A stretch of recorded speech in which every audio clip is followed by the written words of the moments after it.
ஹல்லேலூயா. எத்தனை பேர் சந்தோஷமா இருக்கீங்க? கர்த்தர் நல்லவர்.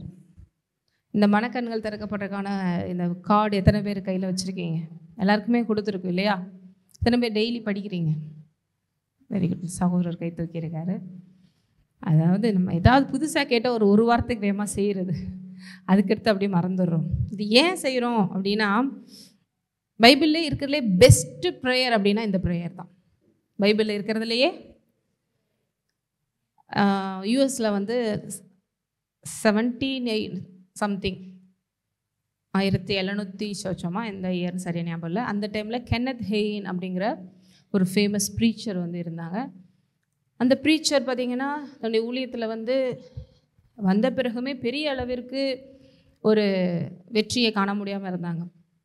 ஆனால் அதுக்கடுத்து தான் பாருங்கள், தேவன் இந்த விஷயத்தெல்லாம் உணர்த்தி இப்படி ஜெபம் பண்ண, இப்படி கேளு ஆண்டவர்கிட்ட அப்படின்னு சொன்ன பிறகு பார்த்திங்கன்னா அவ்வளோ பெரிய வெற்றி அவர் ஊழியத்தில். இன்றைக்கும் நம்பர் 1 ஃபேமஸான ஒரு பாஸ்டர்னு சொன்னால் அவர் சொல்லலாம். தேவனை முகமுகமாக சந்தித்தவர், 17 வயசில் இருதயத்தில் ஓட்டை இருக்குது, அவன் அவ்வளோதான் செத்துருவான் அப்படின்னு சொன்ன அந்த நபர் 87 வயசு வரைக்கும் ஒரு மாத்திரை கூட போடாமல் வாழ்ந்தார். ஒரு மாத்திரை கூட, அவ்வளோ டிசீஸில் இருந்தவர். ஏன்னா தேவனை பிடித்து கொண்ட இந்த விஷயம், அதுக்கு அவர் சொல்லி ரெக்கமெண்ட் பண்ண ஒரு பெரிய விஷயந்தான் இந்த ப்ரேயர். ஸோ இது நான் இன்றைக்கி விசுவாசியின் அதிகாரம் சொல்லி இன்றைக்கி கூட நீங்கள் கூகுளில் கூட சர்ச் பண்ணிங்கன்னா பிலீவர்ஸ் அத்தாரிட்டி அப்படின்னு சொல்லிட்டு ஒரு புக்கு இருக்கும். தமிழில் வந்து விசுவாசியின் அதிகாரம் இருக்கும். அந்த இதில் படித்து பார்த்தீங்கன்னா இந்த ப்ரேயரை பற்றி அவர் டீட்டெயிலாகவே சொல்லியிருப்பார். இது பண்ணும்போது ஃபஸ்ட்டு ஒவ்வொருத்தவங்களும் தேவனை அறிந்த பிள்ளைகளாகிய நமக்கும் நம்ம கண்கள் வந்து அதிகமாக திறக்கப்படும். பாருங்கள், இப்படி இந்த லைட்டாக கண்ணை அப்படி மூடிட்டு பாருங்கள், சுற்றி இருக்கிறவங்க எப்படி தெரியுறாங்க? கொஞ்சம் தான் தெரியுறாங்க இல்லையா? கொஞ்சம் சொல்கிறதுக்கு கொஞ்சம் யோசிச்சு பாருங்கள், செஞ்சு பாருங்கள். அடுத்து கொஞ்சம் லைட்டாக யோசிச்சு, இல்லை ஒரு கண்ணை மூடி ஒரு கண்ணை பாருங்கள், எப்படி தெரிவாங்க? கொஞ்சம் நல்லா பிரைட்டாக பாருங்கள், எல்லாருமே தெரியுறாங்க. இங்கே நம்ம பேசுகிறது இந்த சரீரத்தில் இருக்கிற கண்ணு கிடையாது, உள்ளே இருக்கிற ஆவி மனிதனுடைய கண்கள். நம்ம எத்தனை பேர் ஆவி ஆத்துமா சரீரமாக இருக்கிறோங்கிறத உணர்ந்துருக்குறீங்க இல்லையா? நீங்கள் இப்போ ஆளாளுக்கு ஒரு ட்ரெஸ்லாம் போட்டு வந்து உட்காந்துருக்கீங்க, இதெல்லாம் உங்கள் சரீரத்துக்கு ட்ரெஸ் பண்ணிட்டு வந்திருக்கீங்க. உங்கள் ஆவிக்கு வந்து ட்ரெஸ் கிடையாது, அதுக்கு ட்ரெஸ்ஸு உங்கள் பாடி தான். இத்தனை பேருக்கு புரியுது? அப்போ ஒரு கிறிஸ்தவன் எப்பயுமே இந்த ஆங்கிளில் பார்க்கணும். இங்கே பார்க்கும்போது எல்லோரும் எத்தனை ஆவி உட்காந்துருக்கு, நான் ஒரு ஆவி, நீங்கள் ஒரு ஆவி, ஏன்னா நம்மளாம் ஆவியாக உருவாக்கப்பட்டு இருக்கிறோம். தேவன் எப்படிப்பட்டவராக இருக்கிறார்? அதனால் வெளியில் பார்க்குறதுக்கு தேவன் வந்து எதையுமே வெளியில் பார்த்து ஏமாறுறவர் கிடையாது. வெளியில் பார்க்குறதுக்கு ஒயிட் அண்ட் ஒயிட் ட்ரெஸ் போட்டு பரிசுத்தவான் மாதிரி காட்டிக்கலாம். தேவன் எங்கே பார்க்குறாரு? உள்ளே பார்க்குறாரு. அந்த ஆவி மனிதனுக்கு ஒரு இருதயம் இருக்குது, அவன் எப்படி இருக்கான்? நீங்கள் நல்லா ப்ரேயர் பண்ணுற ஒரு பர்சனாக இருந்தீங்கன்னா வெளியில் பார்த்து நீங்கள் ஐடென்டிஃபை பண்ண மாட்டீங்க. எங்கே பார்த்து ஐடென்டிஃபை பண்ணுவீங்க? இது வெளியில் பார்க்க தான் ரொம்ப ஓவர், உள்ளே பார்த்தா சும்மா எதுவுமே சரியில்லை. சிலர் வெளியில் பார்க்குறதுக்கு ஒன்றுமே இல்லாத மாதிரி இருப்பாங்க, உள்ளே பார்த்தா சுத்த பொண்ணாக இருப்பாங்க, இப்படியெல்லாம் இருப்பாங்க. இதெல்லாம் அறிந்து கொள்றதுக்கு தான் ஆவிகளை பகுத்தறியக்கூடிய வரத்தை தேவன் கொடுத்துருக்கிறார். ஸோ கிறிஸ்தவ வாழ்க்கையில் ஒரு நார்மலான வாழ்க்கை வாழ்ந்துட்டு போகிறதுல எந்த ஒரு பிரயோஜனமும் கிடையாது. சூப்பர் நேச்சுரல் விதத்தில் போய் டீல் பண்ணால் தான் சூப்பர் நேச்சுரல் ஸ்டைலில் லைஃப் இருக்கும். அப்படியாக இருக்கிறதுக்கு தான் நம்ம ஊழியத்துக்கு அமேசிங் கிரேஸ்ன்னு பேர் வச்சுருக்கார் தேவன். அமேசிங் கிரேஸை நமக்கு இங்கே அனுபவிக்கிறதுக்கு தான் நீங்கள் கொண்டு வரப்பட்டிருக்கீங்க.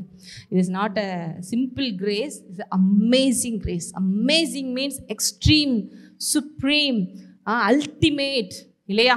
எக்ஸ்ட்ரானரி, அதுக்கு பேரே வைக்க முடியாது, பேர்பட்டது அமேசிங். அதுதான் தேவன் எனக்கு வெளிப்படுத்தி இந்த பேரை வச்சு, அவ்வளோ பெரிய கிருபையா, அந்த கிருபையை அனுபவித்து நம்ம லைஃப் அப்போ அமேசிங்காக இருக்கணுமா இல்லையா?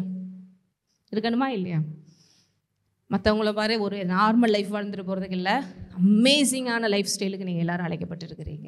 ஹல்லேலூயா. அதனால தான் நாங்கள் ஸ்கூல் வச்சுருக்கும் போது கூட அமேசிங் கிட்ஸ் அப்படின்னு சொல்லி வச்சுருந்தோம். இங்கே இருக்கிற ஒவ்வொரு சில்ட்ரனும் அமேசிங்காக இருப்பாங்க அப்படின்னு. ஸோ எதுக்கு இங்கே சொல்ல வரேன்னா, நீங்கள் எல்லாருமே இப்போ பார்த்தீங்கன்னா தேவனுடைய பிள்ளைகளாக நீங்கள் எல்லாருமே ஒரு அமேசிங் கிட்டு தான். ஏன்னா நீங்கள் தேவனுடைய பிள்ளைகளாக இருக்கிறதுனால நீங்கள் யார்? அமேசிங் கிட்டு தான், அமேசிங் சைல்டு தான். ஸோ எதுக்கு சொல்ல வரேன்னா, இந்த கண்கள் திறக்கப்படுறதுக்கான ஜெபம் பண்ண தான் இப்போ இங்கே நமக்கு லிட்ரலாக பார்த்தா சுற்றி இருக்கிறவங்க இப்படி தான் பார்க்குறீங்க. அதனால தான் உங்களை சுற்றி இருக்கிற பிரச்சனைகள் தான் தெரியுது, போராட்டம் தான் தெரியுது. அப்புறம் பேங்கை பார்க்குறீங்க, இதை வச்சு நாளைக்கு எப்படி ஓட்டுறது, இவ்வளோ தானே இருக்குது. ஏன்னா இந்த கண்ணை அதான் பார்க்க தெரியுது. அதுக்கடுத்து ட்ரெஸ்ஸை பார்க்குறீங்க, வீடை பார்க்குறீங்க, வாசலை பார்க்குறீங்க, உறவுகளை பார்க்குறீங்க, நாட்டை பார்க்குறீங்க, உலகத்தை பார்க்குறீங்க, எல்லாமே இதை வச்சு தான் பார்க்குறோம். அதனால் இதில் என்ன நடந்துட்டுருக்கோ அது மட்டும்தான் தெரியுது. அது கூட நிறைய பேருக்கு தெரியாது. ஓஹோ, மியான்மரில் நிலநடுக்கமா, எனக்கு தெரியாதீங்க அப்படிங்கிற மாதிரி கேட்குறவங்களும் உலகத்தில் நிறைய பேர் இருக்காங்க. என்ன சுற்றி நடக்கிறதே தெரியாமல் வாழ்கிறவங்க எத்தனையோ பேர் இருக்காங்க. ஸோ இந்த கண்ணை கொண்டு பார்த்தா இந்த வேதத்தில் இருக்கிற விஷயங்களை புரிந்து கொள்ள முடியாது. இந்த கண்ணை கொண்டு பார்த்தா கையில் நீங்கள் வச்சுருக்கிற இந்த பைபிளை புரிந்து கொள்ள சும்மா படிக்கலாம். ஆனால் அவன் நான் மாதிரி போட்டு படிக்கலாம். ஆனால் ஒன்றுமே புரிய போகிறதில்ல. புரிஞ்சு வாழ்க்கை மாற போகிறதும் கிடையாது. ஒரு வார்த்தை புரிஞ்சால் கூட அந்த கண்ணை கொண்டு பார்த்து புரிஞ்சு அதை அப்ளை பண்ணி பாருங்கள், உங்கள் லைஃப் பயங்கரமாக மாறுங்கிற சந்தேகமே இல்லை. அதனால தான் பைபிளை எடுக்கிறதுக்கு முன்னால் எப்படி ஜெபம் பண்ணணும்? எல்லோரும் அவங்க பைபிளை வச்சு ஜெபம் பண்ணுங்க பார்க்கலாம். தேவனே, உம்முடைய வார்த்தை ஜீவனும் வல்லமையுமா இருக்கிறது. உம்முடைய வேதத்தில் உள்ள அதிசயங்களை எல்லாம் நான் பார்க்கும்படி என் கண்களை திறந்தருளும். ஆமேன். இப்போ கூட என்ன சொன்னோம்? என் கண்களை. பார்த்தீங்களா, தாவீது எப்பயோ பேசி வச்சுட்டு போயிட்டார். அதனால தான் அவங்கெல்லாம் ஆடு மேய்த்ததுலேருந்து அரசனாக வாழ்ந்தாங்க. நம்ம கண் இந்த கண்ணிலே பார்த்துட்டு இருந்த ஆடு மேய்க்கிறதுலேருந்து கீழே போக வேண்டியதான். பிறகு பண்ணி மேய்க்கிறதுக்கு தான் போனோம். பிறகு கண்கள் எப்படி திறக்கணும்? உள்ளே இருக்கிற ஆவிக்குரிய கண்கள் திறக்கப்படணும். அது நம்மளால முடியாது, அவர் தான் திறந்து விடணும். என்றைக்கு பாவத்தில் விழுந்தோமோ அன்றைக்கி அந்த கண் மூடிடுச்சு. அதனால தான் ஆதாம் ஏவாள் தன்னை நிர்வாணிகளாக பார்த்தாங்க. ஏன்னா இந்த கண் திறந்துருச்சு, தங்களை பார்க்கும் போது ஐயோ சேமா இருக்குமே அப்படின்னு நினச்சாங்க. ஆனால் அந்த கண் திறக்கப்படமோ க்ளோரியஸான இடத்துல தேவன் வச்சுருந்தாரு. தேவனுக்குள்ளே மறைத்து வச்சுருந்தாரு, ஒளிச்சு வச்சுருந்தாரு. இந்த மகிமையில் ஓவர் பிரைட்னஸில் அவங்களுக்கு எதுவுமே தெரில, எந்த குறையுமே தெரில. அது எல்லாம் பாவத்தில் கட்டானவனையும் இந்த கண் ஓப்பன் ஆகி, என்ன நீ இப்படி இருக்கேன்னா, என்ன நான் அப்படி இருக்கேன், அவன் சரியில்லை இவன் சரியில்லைன்னு குறையும், குற்றமும், விரக்தியும், பயமும் வந்து விட்டது. ஆகவே இந்த கண் திறக்கும்படி ஜெபம் பண்ணுறதுக்கு தான் இந்த ப்ரேயர் கார்டு.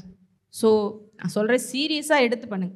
இப்போ நான் எதுவுமே சொன்னேன், நேற்று கூட வீட்டில் பேசிகிட்டு இருந்தோம். ஏதாவது ஒன்று சொன்னான்னா ஒரு 2 வாரம் செய்கிறாங்க, மறுபடியும் விட்டுறாங்க. ஒரு வாரம் வந்து வேகமாக வாங்க 9 o'clock எல்லோரும் வந்துருங்கன்னு பேசினோன்னா ஒரு 2 வாரம் எல்லோரும் வேகமாக வந்துடும். அதுக்கடுத்து மறந்துடுறாங்க. சொல்லிக்கிட்டே இருக்க வேண்டியது இருக்குது அப்படி. அதே போல் அந்த மனக்கண் திறக்கப்படுறேன்னு சொல்லியிருக்கேன். எத்தனை தடவை இதுக்கு முன்னாடி சொல்லியிருக்கோன்னு நினைக்கிறீங்க? உங்களுக்கு தெரிஞ்சே எத்தனை தடவை சொல்லியிருக்கேன். ஆனால் எத்தனை பேர் ப்ராக்டிஸ் பண்ணியிருக்கீங்க அப்படின்னா கம்மி. ஏன்னா நம்மளுடைய லைஃப் அப்படி தான் பாருங்கள். பாவத்தில் விழுந்த பிறகு மறதிங்கிறது வந்துருச்சு. அது தேவனுடைய விஷயத்தில் வந்துருச்சுன்னு தான் சொல்லணும். ஸோ இந்த ப்ரேயர் பண்ண பிறகு அந்த பாஸ்ட் எப்படி ஆனாங்கன்னா பயங்கரமாக ஊழியத்தில் க்ரோத் ஆனாங்க. தேவனோட முகமுகமாய் பேசும்படி அவங்க சர்ச் சர்வீஸ் இன்றைக்கி கூட பார்த்தீங்கன்னா உங்களுக்கு யூடியூப்ஸில் நிறைய அவைலபிளாக இருக்குது. இப்படி ப்ரீச் பண்ணிக்கிட்டு இருக்காங்க அப்படின்னா பயங்கரமாக ஹோலி ஸ்பிரிட்டில் அனாய்டடான ஒரு பாஸ்டர். அவரோட அப்படி மூவ் பண்ணிட்டு போனாலே எல்லோரும் அப்படியே விழுவாங்க. அந்த மாதிரிலாம் பண்ணணுங்கிறதான் தேவனுடைய அதுக்காக தான் அதை பார்த்து ட்ரெயின் பண்ண வச்சப்போ கென்னத் ஹேகின் மட்டும் இல்லை, அப்புறம் கேத்ரின் குல்மன் அப்படிங்கிற பெரிய ஒரு தேவ மனுஷி இருந்தாங்க. அவங்கெல்லாம் வந்து ஒர்ஷிப்லேயே ஆட்டோமேட்டிக்காக எல்லாமே குணமாயிரும். அந்த ப்ரீச் பண்ண கூட இல்லை, ஜஸ்ட்டு ஒர்ஷிப்லேயே போதும். அந்த வீடியோஸுமே உங்களுக்கு யூடியூப்ஸில் இருக்குது. எல்லாம் பழைய காலத்து படம் மாதிரி அந்த வீடியோஸ் இருக்கும், போய் பாரு. இதெல்லாம் எப்போனா நான் சொல்கிறதெல்லாம் ஏதோ 10 வருஷத்துக்கு முன்னாடி இல்லைங்க, எத்தனை நூறுக்கணக்கான வருஷங்களுக்கு முன்னாடி இவ்வளோ தூரம் பண்ணியிருக்காங்க. ஸோ இதெல்லாம் எப்படி நடந்துச்சுன்னா அவங்க என்ன சொல்கிறாங்கன்னா, நீ உன்னுடைய மாம்சத்தில் சாகணும், நீ உன் மாம்சத்துக்கு செத்தாதான் நீ இந்த உலகத்தில் வெற்றிகரமாக வாழணும். இந்த மாம்ச சிந்தனை, மாம்ச கண்ணு எல்லாமே இந்த மாம்சத்தில் செயல்படுறது எது எல்லாம் 0 ஆகும் போது உள்ளே இருக்கிற மனுஷன் 100% வெளில வருவான். அதான் அவங்க சொல்கிற ஃபஸ்ட் பாயிண்ட். அதான் அவங்களோட மிராக்கிள்ஸ்க்கு அவங்க நடக்கிற ஒவ்வொரு விஷயத்துக்கும் சொல்கிற இம்பார்ட்டன்ட் ஒன்று. ஸோ நான் சிறுகவும் நீர் பெருகவும், அதுதான் பாயிண்ட். ஹல்லேலூயா. ஸோ நம்மளுடைய சர்ச்சில் இருக்கிறவங்களாம் அப்படி நீங்கள் பில்டப் ஆகும்படி நான் கேட்டுக்கொள்கிறேன். ஏதோ நார்மல் லைஃப் வாழும்படி உங்களை அந்த அமேசிங் கிரேஸ் மினிஸ்ட்ரிஸ் இன்டர்நேஷ்னல் கொண்டு வரல, அமேசிங்காக வாழும்படி கொண்டு வந்திருக்கிறார். ஹல்லேலூயா. ஸோ இந்த கண்கள் திறக்கப்படுறதுக்கான ப்ரேயரை பண்ணுங்கள், உங்களுக்கு ரொம்ப நல்லது. நான் சொல்கிறேன், நீங்கள் பண்ணிவிட்டு ஒரு 6 மாதம் கழித்து பாருங்கள், ஓ இவ்வளோ இருக்கா தேவனை பற்றி. ஏன்னா தேவனுடைய ஆவியை என்று தேவனுக்குரியவைகளை யாரும் என்ன பண்ண முடியாது, அறிய. இப்போ நான் ஓப்பனாக உங்கள்கிட்ட கேட்குறேன், உங்களை பற்றி 100% உங்களுக்கே தெரியுமா தெரியாது? உங்கள் கூட இருக்கிற ஒய்ஃபுக்கு தெரியுமா 100%? அவரை பற்றி எனக்கு 100% தெரியும். என் கணவரை பற்றி 100% எனக்கு தெரியும். என்னையை பற்றி 100% அவருக்கு தெரியும். தெரிஞ்சுக்கிற முடியாது. நம்மளை பற்றி நமக்கு இதுக்கு தான் நான் வந்திருக்கேன்னா எங்களுக்குள்ள இவ்வளோ பொட்டன்ஷியல் இருக்கானே தெரியாது. காட் நோஸ் எவ்ரி திங் இல்லையா? He knows every thing. So அந்த எவ்ரிதிங் தெரிஞ்ச அந்த ஒரு ஆவியானவர் நமக்குள்ளே வரும்பொழுது, நம்ம கண்களை திறந்து விடும்பொழுது நமக்கும் எல்லாம் தெரிய ஆரம்பிக்குது. அப்போ தேவன் நமக்கு கொஞ்சம் நெஞ்சம் சேர்த்து வைக்கல, சிலுவையில் எவ்வளோ அளவிற்கு ஆசீர்வாதங்களை சேர்த்து வச்சுருக்காரு. அதை நம்மளால் புரிஞ்சுக்கிற முடியுதானா? புரிஞ்சுக்கிற பொதுவாக நீங்கள் சிலுவையில் என்ன சேர்த்து வச்சுருக்காருன்னு நினைக்கிறீங்க? சிம்பிளாக எல்லாருக்கும் சொல்லி கொடுத்துருக்காங்க, செத்தா பரலோகம் போயிடலாம்ப்பா. நீ கிறிஸ்டின் ஆனேனா செத்தா எங்கே போயிடலாம்? ஃபஸ்ட்டு பரலோகம் போயிடலாம். எல்லோரும் அதுக்கே யோசிங்க, ஆமாம் இந்த உலகமே சரியில்லை, இந்த பரலோகம் சூப்பராக இருக்கும் போல், அங்கே போயிடுவோம் அப்படின்னு. இதுதான் சிம்பிளாக இருக்கும். கண்டிப்பாக பரலோகம் இருக்குது, இல்லைன்னு சொல்லலை. ஆனால் இந்த பரலோகத்தை இந்த பூலோகத்திலே நீங்கள் வாழ்ந்து பார்த்துட்டு பரலோகத்துக்கு போகிறது தான் உண்மையிலேயே தேவனுடைய நோக்கம். அதுக்காக தான் இந்த பூலோகத்துக்கு அவர் வந்தார். இத்தனை பேருக்கு புரியுது? ஒருவேளை உங்களை பரலோகம் தான் கூட்டு போனாருன்னு நினச்சிருந்தாருன்னா, மேலேருந்தே எத்தனை பேருமா என்னை நம்புறீங்க, சரிந்தா இயேசு நாமத்தில் பரிசுத்தமாகும் சொல்லி அப்படியே டிக்கெட் எடுத்து மேலே கூட்டு போயிருந்துருக்கலாமே. இந்த உலகத்தில் இருக்கணும்னு அவசியமே இல்லையே. எத்தனை பேருக்கு புரியுது? இப்போ இந்த உலகத்தில் நீங்கள் இருக்க வேண்டியது யாருக்கு ரொம்ப முக்கியம்? பரலோகத்தில் போய் நீங்கள் ஒரு வேலையும் செய்கிறது வேண்டியதில்லை. ஏன்னா அங்கே எல்லாமே பர்ஃபெக்டாக இருக்குது. இங்கே தான் ஏதாவது செய்ய வேண்டியது இருக்குது. ஏன்னா இங்கே தான் எல்லாமே இம்பர்ஃபெக்டாக இருக்குது, பாவம் வந்ததுனால. ஸோ இங்கே நீங்கள் வாழ தான் தேவனுக்கு மகிமை. எல்லாத்துக்கும் மேலே அவர் செய்து வைத்த சேர்த்து வைத்த எல்லா விஷயங்களும் உங்கள் வாழ்க்கையில் வந்து பலித்து நீங்கள் சந்தோஷமாக இருக்க முடியும், மற்றவங்களுக்கும் ஆசீர்வாதமாய். எத்தனை பேர் நான் உலகத்திற்கு ஒளின்னு சொல்கிறீங்க, நான் உலகத்துக்கு உப்புன்னு சொல்கிறீங்க? தேவன் உங்களை பார்த்தா சொல்லியிருக்காரு. அப்படின்னா என்ன அர்த்தம்? நீங்கள் எழுந்தாதான் இருளில் இருக்கிற ஜனங்கள் உங்களை பார்த்து வர முடியும். பக்கத்தில் அவங்க பார்த்து சொல்லுங்கள், நீங்கள் தான் அந்த உலகத்துக்கு ஆசீர்வாதம். மறந்துடாதீங்க, நீங்கள் ஆசீர்வதிக்கப்பட்டிருக்கிறீங்க. நீங்கள் எழும்பி பிரகாசியுங்கள். உங்களுடைய வீடாக இருக்கட்டும், வேலை செய்கிற இடமா இருக்கட்டும், படிக்கிற இடமா இருக்கட்டும், உங்கள் சொந்த பந்தங்களாக இருந்தாலும் போகும்போதே போங்க, நான் தான் அந்த உலகத்துக்கு ஆசீர்வாதம், இந்த ஊருக்கு ஆசீர்வாதம், இந்த இடத்துக்கு ஆசீர்வாதம், நான் போனால் தான் அங்கே லைட்டு வரும், ஆகவே நான் போவேன் அப்படின்னு சொல்லி போங்க. ஹல்லேலூயா. இதெல்லாம் நிறைய பேருக்கு புரியல. ஏன்னா உங்களுக்குள்ளே இருக்கிற தேவன் அவ்வளோ பெரியவராக இருக்கிறார். அதனால தான் ஒர்ஷிப்பில் சொன்ன மாதிரி, தேவனை பெற்ற உங்களை போல பேறு பெற்ற ஜனம் எங்கேயுமே கிடையாது. கர்த்தரை தெய்வமாக கொண்ட ஜனத்தை போல பாக்கியவான். நம்ம உட்காந்துக்கிட்டு அவன் பெரிய ஆள் இவன் பெரிய ஆள் நினச்சிட்டு இருக்கோம். நீங்கள் தான் அந்த பெரிய ஆள். ஹல்லேலூயா. ஏன்னா உங்களுக்குள்ளே இருக்கிறவர் யார்? சாதாரணவரா? பெரியவர் உள்ளே இருக்கார், தெரியல. ஆனால் அதுக்கு தான் சொல்ல, இந்த கண்ணை கொண்டு பாருங்கள். இப்போயே இந்த சர்வீஸில் எத்தனை பேர் அவரோட உட்காந்துருக்கீங்க நீங்கள் புரிஞ்சுக்கலாம். அதுக்கு தான் இந்த கண்ணை ஓப்பன் பண்ணி பாருங்கன்னு சொல்கிறேன். அதுக்கு தான் நைட் ப்ரேயர்லலாம் வந்து அந்த மாதிரி ட்ரைனிங்லாம் கொடுக்குறோம். நைட்டில் 9:30 ப்ரேயருக்குலாம் இன்னும் கொஞ்சம் இன்வால்வ் ஆகிவாங்க. வர போக ஒரு சிலருக்குலாம் டக்குன்னு பிக்கப் ஆகும். ஒரு சிலருக்குலாம் பார்த்திங்கன்னா மேக்ஸ் ஈஸியாக வரும், ஒரு சிலருக்கு சயின்ஸ் தான் ஈஸியாக வரும். அதுக்காக எனக்கு அது வரல இது வரலன்னு சொல்லக்கூடாது. கூட கொஞ்சம் ஒர்க் அவுட் பண்ணால் எல்லாமே வரும் இல்லையா? ஸோ இந்த மனக்கண்கள் திறக்கப்படுறதுக்கான ப்ரேயர். நான்லாம் வந்து சபையை வந்து சாதாரணமாக ஏதோ நடத்திட்டு போகணுன்னு விரும்பலை. ஏன்னா நமக்கு ஸ்பெஷலே ஊழியத்தில் ஹோலி ஸ்பிரிட் தான் கொடுத்துருக்கேன். ஸோ ஹோலி ஸ்பிரிட்டில் அசைவாடுற இடம்னா எப்படி இருக்கணும்? அப்போஸ்தலர் நடவடிக்கையில் இருக்கிற மாதிரி தான் இருக்கணும். ஸோ நம்மளுடைய ஊழியத்தினுடைய எக்ஸ்ட்ரீமோட நீடு இல்லை லைக் ஒரு டிசையர் என்ன அப்படின்னா உங்களுக்கே தெரியும். என்னது? மரித்தோர்களை கூட. அப்படியா? புதுசாக வந்த பிரதர்லாம் பார்க்குறாரு. இப்படிலாமா யோசிச்சு வச்சுருக்காங்க. மரித்தவர்களை இத்தனை பேரை எழுப்ப முடியும்னு விசுவாசிக்கிறீங்க. ஏன்னா உங்களால் முடியும்னு சொல்லலை, உங்களுக்குள்ளே இருக்கிற தேவனால் முடியும். ஏசு இந்த உலகத்தில் இருக்கும்போது உயிரோடு எழுப்பினாரா? இப்போ அதே ஏசு சொல்கிறாரு, விசுவாசிக்கிறவர்களால் நடக்கும் அடையாளங்கள் ஆவணும்னா என் நாமத்தில் நீங்கள் எதை கேட்டால் நான் செய்வேன்றார். நமக்கு வாழ்க்கையில் சின்ன சின்ன விஷயங்களை ஹேண்டில் பண்ணுறதே பெரிய விஷயமா இருக்குது.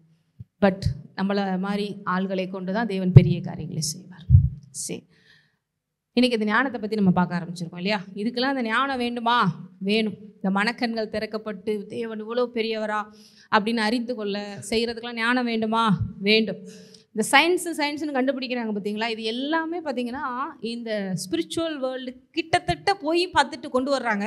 ஆனால் ஃபுல்லாக உள்ளே போக முடியாது அவங்களால.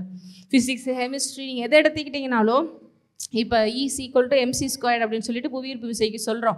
புவியீர்ப்பு விசையை கண்டுபிடிக்கிறதுக்கு அவர் எப்படி பாடுபட்டார்? உட்காந்து யோசிக்கிறாரு. எப்படி இது என்ன அது அப்படின்னு அவரை பார்த்தீங்கன்னா அவர் உட்காந்து யோசிச்சுட்டு இருக்கிற அந்த ஆப்பிள் ட்ரீக்கு கீழே அப்படி பார்த்துட்டே இருக்கும்போது மேலேருந்து ஆப்பிள் என்ன பண்ணுது? ஒத்துன்னு கீழே விழுது, கீழே மண்ணில் விழுது. அப்போ அவருக்கு ஒரு தடவை ஸ்ட்ரைக் ஆகுது, இந்த ஆப்பிள் ஏன் நிற்கலை? அப்படியே மேலேருந்து விழும்போது ஏன் நடுவில் நிற்கலை? ஏன் அப்படியே வந்து பறக்கலை? ஏன் கீழே விழுகுது? தட் இஸ் கால் புவியீர்ப்பு விசை இல்லையா? அப்போ இன்றைக்கி கூட நீங்களும் நானும் இப்படி நிற்கிறேன், நான் சேரில் உட்காந்துருக்கேன்னா அது எது நம்மளை நிற்க வச்சுருக்கு உட்கார வச்சுருக்கு? புவியீர்ப்பு விசை. இதுவே நீங்கள் இப்போ போயிட்டு வந்தாங்க இல்லையா சுமிதா வில்லியம்ஸ் அவங்கெல்லாம் என்ன பண்ணாங்க? பறந்தாங்க. தண்ணி கூட என்ன பண்ணுது? பறந்து அந்த பபுள்ஸை போய் டக்குன்னு எடுக்கணும். ஏன்னா அங்கே புவியீர்ப்பு விசை ஒன்லி எங்கே தான் இருக்குது? நம்ம ஏர்த்தில் தான் இருக்குது. நமக்காக அதெல்லாம் வச்சுருக்காரு. ஸோ அதை வச்சு தான் அவருக்கு ஸ்ட்ரைக் ஆச்சு. ஓகே, இதுதான் புவியீர்ப்பு விசைன்னு சொல்லி கண்டுபிடிச்சி அதை வச்சு தான் நிறைய விஷயங்களை இது பண்ண ஆரம்பித்தாங்க. அதுக்கடுத்து புவியீர்ப்பு விசையை இல்லாமல் அப்போ வானத்தில் பறக்கணுன்னா என்னடா பண்ணுறது? இந்த பறவைகள்லாம் மட்டும் எப்படி பறக்குது? இப்போ நம்மளை பிடிச்சி இழுக்கிற மாதிரி ஏரோப்ளைனெல்லாம் இழுக்க முடியல. அப்போ அது வேறு ஃபோர்ஸ். அது அப்படி கண்டுபிடி தான் பாருங்கள். மனுஷன் எல்லாமே எங்கே அந்த ஞானத்தில் யோசித்து அந்த காணப்படாத விஷயத்தில் இந்த புவியீர்ப்பு விசை யாரை பார்க்க முடியுதா? பார்க்க முடியாது. எப்பயுமே பார்க்க முடியிற விஷயத்தையே நம்ம பார்த்து நமக்கு வாழ்க்கை அப்படி தான் இருக்குது. கொஞ்சம் அந்த சயின்டிஸ்ட்லாம் வந்து அந்த சயின்டிஸ்ட்லாம் கொஞ்சம் வித்தியாசமாக அப்படி யோசிக்கிறாங்க. ஓகே, இந்த ஈர்ப்பு விசை போகுது. இப்போ நான் பேசுகிற இந்த வார்த்தையினுடைய ஸ்பீடே பார்த்தீங்கன்னா எத்தனையோ அலைவரிசைன்றாங்க. உங்களுடைய பிரெயின் கெப்பாசிட்டி எவ்வளவோ அலைவரிசைன்றாங்க. உங்களுடைய திங்கிங் வந்து ஒரு நிமிஷத்துக்கு எத்தனையோ 60,000க்கு மேலே நீங்களாம் திங்க் பண்ண முடியுங்கிறாங்க. இதெல்லாம் பயங்கரமான ஒரு பவர்ஃபுல்லான ஒரு வேர்ல்டில் ஒரு க்ரியேஷனாக நம்ம இருக்கிறோம். ஆனால் நமக்கு தெரிஞ்சதெல்லாம் நம்ம சின்ன வயசுலேருந்து பார்த்தது, அப்பா அம்மா சொல்லி கொடுத்தது, போனது வந்தது, இந்த டிவியில் இருந்த சீரியல் பார்க்குறது, மாமனார் மாமியார் மருமக சண்டை, ரொம்ப சிம்பிளாக நம்மளை பிசாசு காத்திட்டோம் பார்த்தீங்களா? இந்த சயின்டிஸ்ட் பெரிய பெரிய கண்டுபிடிச்சவங்களுக்குலாம் இந்த மாதிரி பிரச்சனைகள்லாம் இருந்து அதை ஃபோக்கஸ் பண்ணி தான் எல்லாம் கண்டுபிடிச்சிருப்பாங்கன்னு நினைக்கிறீங்களா? நிம்மதியாக உட்காந்து யோசிச்சா தானே எதையாவது கண்டுபிடிக்கிறதுக்கு. அதே போல் தேவன் பாருங்கள் நமக்கு எவ்வளோ விஷயங்களை வச்சுருக்காரு. இது எல்லாம் தேவன் படைச்சதே ஒன்று ஒன்றா கண்டுபிடிச்சிட்ருக்காங்க. இன்னமும் கண்டுபிடிக்கிறதுக்கு நிறையா இருக்குது. எத்தனையோ கோள்கள் இருக்குங்கிறாங்க, இன்னமும் கண்டுபிடிச்சிட்ருக்காங்க. இப்போ இது எல்லாவற்றையும் உருவாக்குன தேவன் எவ்வளோ பெரியவர். இப்போ அவரை நீங்கள் எனக்கு புரிஞ்சிருச்சுங்க ஆண்டவரை பற்றி அப்படின்னு சொல்ல முடியுமா டக்குன்னு? அதுக்கு தான் அவர் கொடுக்குற ஞானம் வேண்டும்.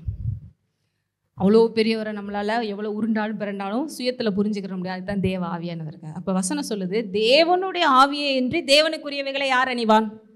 அதுக்கு தான் ஆவியானவர் வேணும். ஆவியானவர் இல்லாத இடத்துக்கு போகும்போது இந்த ஒரு ரெவலேஷனும் கிடைக்க போகிறதே. மேக்ஸிமம் நான் ஒரு 5 வருஷம் ஊழியத்தில் இருந்ததுனால எங்களுக்கு வர ப்ரேயர் ரிக்வஸ்ட்லாம் மேக்ஸிமம் என்ன இருக்குது? கடன் பிரச்சனை, கல்யாண தடை, பிள்ளை பேர், அடுத்து சொந்த வீடு, வேலை வாய்ப்பு. இதை தவிர ஒரு எக்ஸ்ட்ரீமாக மனுஷனுக்கு ஏதாவது தேவை இருக்கா அப்படின்னா இல்லை, அவ்வளோதான். இது உலகத்தில் இருக்கிறவனுக்கும் தேவை, நமக்கும் தேவை. ஏன்னா அவ்வளோதான் உலகம். இதெல்லாம் இருந்துட்டாலும் உலகத்தை ஜெயிச்ச மாதிரி அப்படிங்கிற மாதிரி இருக்காங்க. இதெல்லாம் ரொம்ப பேசிக்காக தேவன் அவர் விசுவாசிகளுக்கு அவரே தருகிற ஒன்றாக இருக்கிறது. இதை விட இந்த உலகத்தில் நீங்கள் கலக்குகிறவர்களாக ராஜாக்களாக வாழும்படி உங்களுக்கு பெரிய பெரிய திட்டங்களை நோக்கங்களை வச்சிருக்கிறார்.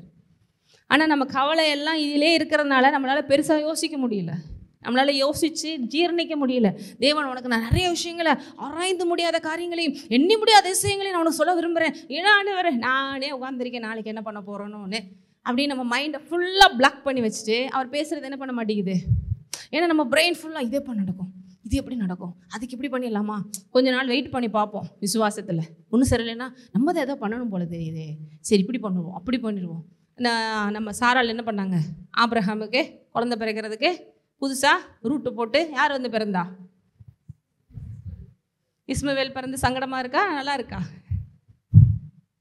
இப்போ வரைக்கும் உலகத்தில் பிரச்சனையே அதான் தான் இருக்குங்க.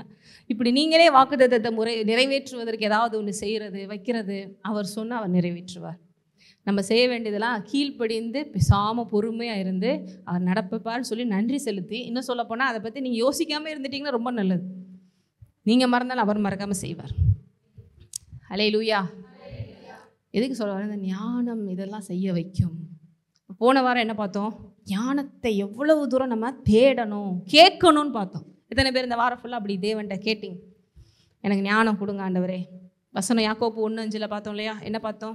உங்களில் ஒருவன் ஞானத்தில் குறைவுபட்டவனாக இருந்தால் யாவருக்கும் கொஞ்சமாக கொடுப்பவரும். என்ன போட்டிருக்கு வசனம்? உங்கள் பைபிள் யாக்கோபு 1:5 எடுங்க. போன வாரம் சொன்னேன், பட் எல்லோரும் புதுசாக பார்க்குறீங்க.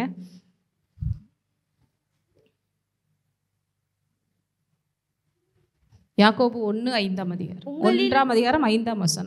உங்களில் ஒருவன் ஞானத்தில் குறைவுள்ளவனாயிருந்தால் யாவருக்கும் சம்பூர்ணமாய் கொடுக்கிறவரும் ஒருவரையும் கடிந்து கொள்ளாதவருமாகிய தேவனிடத்தில் கேட்க கடவன், அப்பொழுது அவனுக்கு கொடுக்கப்படும்.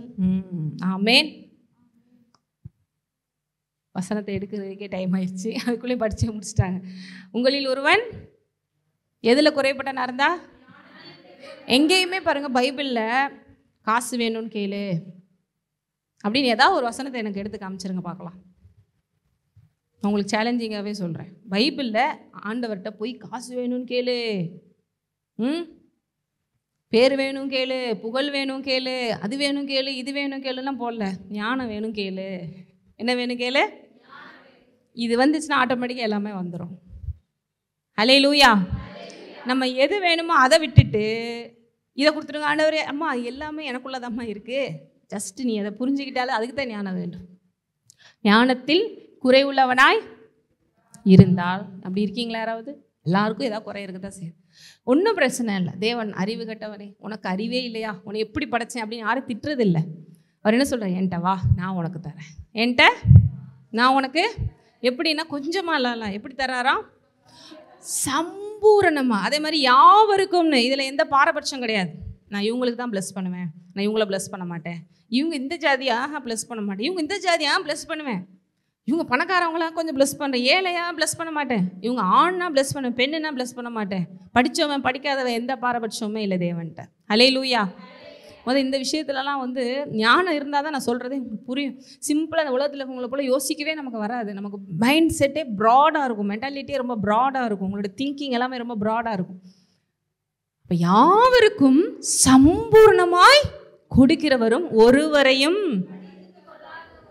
நம்ம வீட்டில் அப்பா அம்மா எத்தனை பேரை அறிவே இல்லைன்னு திட்டிருக்காங்க? திட்டு வாங்கலைன்னா தான் அதிசயம். எல்லாரும் திட்டு வாங்கியிருக்கோமா? ஐயோ நேபத்துக்கு ரொம்ப மாடி அறிவு கட்ட, அறிவு இல்லை கொஞ்சமாவது. எல்லோரும் வாங்கியிருக்கீங்களா? நானே கை தூக்குறேன், வாங்கலது இல்லையா அப்படின்னா அவங்க மேலே அவங்க கொஞ்சம் கூட யோசனையே இல்லைன்னு அர்த்தம். அப்படி திட்டு வாங்கலைன்னு அதிசயம். நீங்கள் தானே பெற்றீங்க, உங்களுக்கு இருக்கிற அறிவு தானே எங்களுக்கு இருக்கும் அப்படி நம்ம ஒன்று சொல்லுவோம். பிறகு அவங்களாம் இப்படி தான் இருந்தோம், உனக்கு தான் அறிவு இல்லை, எல்லாம் உங்கள் அப்பா மாதிரி பிறந்துட்டு, இவங்க அம்மா மாதிரி பிறந்துட்டு, உங்கள் தாத்தா பாட்டி மாதிரி. அப்போ இருக்கிற கோவத்தெல்லாம் அப்படி வச்சு செஞ்சு அப்படியே சேர்ந்துருக்கு அப்படி இப்படின்னு சொல்லுவாங்க. தேவன் யாரை அப்படி கஷ்டப்படுத்துறோம்? என்னைய மாதிரி உன்னை படைச்சனை இப்படியாமா இருப்ப அப்படி கேட்கறது இல்லை. ஒருவரையும் கடிந்து கொள்ளாதவருமாகிய தேவனிடத்தில் கேட்கணும். எவ்வளோ அருமையான தகப்பன் நம்ம கொடுத்துருக்கார். ஹல்லேலூயா. உண்மையிலேயே ரைட்ஸ் தேவனுக்கு இருக்குது நம்மளை திட்டுறதுக்கு. ஆனால் அவர் திட்ட மாட்டேங்கிறாரு, ஊர்லலாம் திட்டுறாங்க. ஏன்னா அவர் நம்மளை புரிஞ்சு வச்சுருக்கிறார். பரவாயில்ல, என் பிள்ளைக்கு நான் ஞானத்தை கொடுத்தா அது சரியாயிரும். எவ்வளோ ஒரு அருமையான தகப்பன் இல்லையா? அவர் சொல்கிறார், ஒருவரையும் கடிந்து கொள்ளாதமாகிய தேவனிடத்தில் உரிமையாக கேளுங்க அப்பா அப்படின்னு. டீச்சர் கூட திட்டுறாங்க, முட்டாளே முட்டாளே, உன்னைய என் கிளாஸில் போட்டுட்டாங்க, உன்னைய பாஸ் பண்ண வைக்கிறதுக்குள்ளே நான் படுற பாடு சேர்த்து வீடெல்லாம் ஓனமாக தான் இருக்குது. கரெக்ஷன் பண்ணுறதுக்குள்ளே ஒரு திட்டு வாங்காத ஆள் கிடையாது. வேலைக்கு போனால் ஓனர் திட்டுறாரு, உன்னையெல்லாம் வேலைக்கு சேர்த்தேன் பாரு, என்னைய சொல்லணும், பெரிய ஃபைலை நீட்டிட்டு சேர்ந்துட்டீங்க, என்னத்தம்மா படிச்சிங்க, என்னத்த வேலை பார்த்தீங்க, திட்டுறாங்களா? திட்டு தான் செய்வாங்க. திட்டாத ஒருத்தர் தேவன் தான். அதனால தான் அவரை ஓடி போய் தேடுங்கன்னு சொல்கிறார். சில பேருக்கு புரியுது. அதுக்கடுத்து கல்யாணம் முடிஞ்ச பிறகு வீட்டுக்காரன் திட்டுவாங்க, மனைவியும் திட்டுவாங்க, நாலு பிள்ளை வயசான பிறகு பிள்ளைகளை திட்டும். கொஞ்சமாக இருக்கா இப்படி பண்ணிட்டீங்களே, உங்களெல்லாம் வச்சுருக்க முதியோர் இல்லத்தை சேர்த்துட்டு போயிடலாம் அப்படின்னு. இது எல்லாத்தையும் விட நம்மளை பார்த்து கொண்டு, நம்மளை கடிந்து கொள்ளாமல், நம்மளை சிநேகித்து, நான் இருக்கேன், நான் என்னுடைய ஞானத்தை உனக்கு தரேன், நீ ஜெயிக்க முடியும்னு சொல்கிற ஒரே தேவன் நம்ம ஆண்டவராகிய இயேசு கிறிஸ்து. அவர் கடிந்து கொள்ளாதவர். ஹல்லேலூயா. அவரிடத்துல கேளுங்க. பக்கத்தில் உங்க சொல்லுங்க, கேளுங்க உங்களுக்கு கொடுக்கப்படும், நிறைவாய் பெற்றுக்கொள்வீர்கள். ஹல்லேலூயா. யாருமே இப்படி ஆமாங்க அப்படி சொல்லிட்டாங்க, இப்படி எவ்வளோ கஷ்டமாக தெரியுமா அப்படியே ஆண்டவர் சமூகத்தில் அழுகிறது. இப்படி அழுதுட்டு போகாதீங்க, ஜெயிச்சு காமிங்க. ஹல்லேலூயா. அதுக்கு தான் தேவன் ஞானத்தை தரார். சபைக்கு வர்றாங்க, ஆரம்பத்தில் எவ்வளோ மனசில் காயத்தோடு வரோம், கடைசி வரைக்கும் அப்படியே ஆமாங்க அவங்க அப்படி தான் சொல்லுவாங்க, அவங்க அப்படி தான் திட்டுவாங்க, என் தலை வீதி என் வாங்கிட்டு வர அப்படியே இருக்கணும்னு இல்லை. நீங்கள் ஜெயிச்சு தேவனுக்கு மகிமையாக இருக்கும்படி அவரே ஞானத்தை உங்களுக்கு தருகிறார். மாறணும். எத்தனை பேர் இந்த 5 வருஷம் நம்மளோட சபையில் நிறைய மாறிட்டேன்னு சொல்கிறீங்க? மாறலைன்னா இங்கே விட போகிறது கிடையாது. உங்களை மாறணும். எல்லாத்துலேயுமே அடுத்தடுத்து மாற்றங்கள் வரணும். நீங்களா இப்படி அப்படின்னு சொன்னவங்க உங்களை பார்த்து ஆச்சரியப்படும்படி தேவன் செய்வார். அப்படி தான் இப்போ வரைக்கும் செஞ்சிட்ருக்காரு. தேவனோட இருந்த சீஷர்கள்லாம் பார்த்தீங்கன்னா, நான் போன வாரம் சொன்ன மாதிரி யாரும் பெரிய பெரிய யூனிவர்சிட்டிஸ்லலாம் படிக்கலை, சிபிஎஸ்சி ஸ்கூலில் படிக்கலை. இயேசுவே இந்த உலகத்தில் ஸ்கூலுக்கு போகல. எத்தனை பேருக்கு சந்தோஷமாக இருக்குது? இயேசுவே இந்த உலகத்தில் சொல்லுங்க. அதனால தான் அவரை பார்த்து பரிசேயர்கள்லாம் இவர் கல்லாதவராயிருந்து இவ்வளோ ஞானமாக பேசுகிறாரே அப்படின்னு கேட்குறாங்க. ஏன்னா அவரே ஞானத்தின் ஊற்று. அதுக்கு தான் எந்த ஞானத்தை விட ஸ்கூல் நாலேஜ் அந்த நாலேஜில் விட எந்த ஞானம் வேணும்? தெய்வீக ஞானம், டிவைன் விஸ்டம் வேணும். நிறைய பேர் படிக்கலன்னா கவலைப்படாதீங்க. இந்த ஞானம் வந்துச்சுன்னா படித்தவங்களுக்கு நீங்கள் உட்காந்து புத்தி சொல்லிக்கிட்டு இருப்பீங்க. நான் சொல்கிறேன், எத்தனையோ இடங்களில் பெரிய பெரிய பிஸ்னஸ் மேன்ஸ்லாம் ரொம்ப படித்தவங்களாம் கிடையாது. அவங்க எடுக்கிற ஸ்ட்ராட்டஜிஸ் அந்த இதெல்லாம் வச்சு தான் இவங்க MBA கோர்சஸில் எடுத்து போட்டுட்ருக்காங்க சிலபஸே, பெரிய பெரிய ஆள்களெல்லாம். ஏன்னா அவனுக்கு வந்து பயங்கரமாக யோசிப்பேன், இவனுக்கு அந்த புக்கு மைண்டு மட்டும் தான் யோசிக்க தெரியும். அதனால் படித்தவங்க ரொம்ப கவலைப்படாதீங்க, படிங்க. ஆனால் எல்லாத்தையும் விட எந்த ஞானம் முக்கியம்? இந்த ஹெவன்லி விஸ்டம். இந்த விஸ்டம் வந்துச்சுன்னா உங்களை எல்லா இடத்துலையும் ஜெயிக்க வைக்காமல் போகவே போகாது. அப்போ அவருடைய இந்த சீஷர்கள் கூட பெருசாக படித்தவங்களாம் கிடையாது. மத்தேயும் டாக்ஸ் கலெக்டராக இருக்கிறாரு. பேதுருலாம் யார்? மீன் பிடிக்கிறவர். லூக்கு வந்து டாக்டர்னு சொல்கிறாங்க. ஆனால் பேதுருவை பார்த்தா சொல்கிறாரு, இந்த கல்லின் மேல் என் சபையை கட்டுவேன். ஏன்னா யாருக்கு அதிகமாக ஆண்டவர் மேலே இவங்க எல்லாரை விட விசுவாசம் அப்படின்னா பேதுருவுக்கு தான், இல்லையா? யோவான்னு ரொம்ப அன்பின் சீஷன், எப்பயுமே தோளில் சாஞ்சிட்டு இருப்பார். இவங்கள வச்சு தான் பயங்கரமாக பண்ணுறாரு.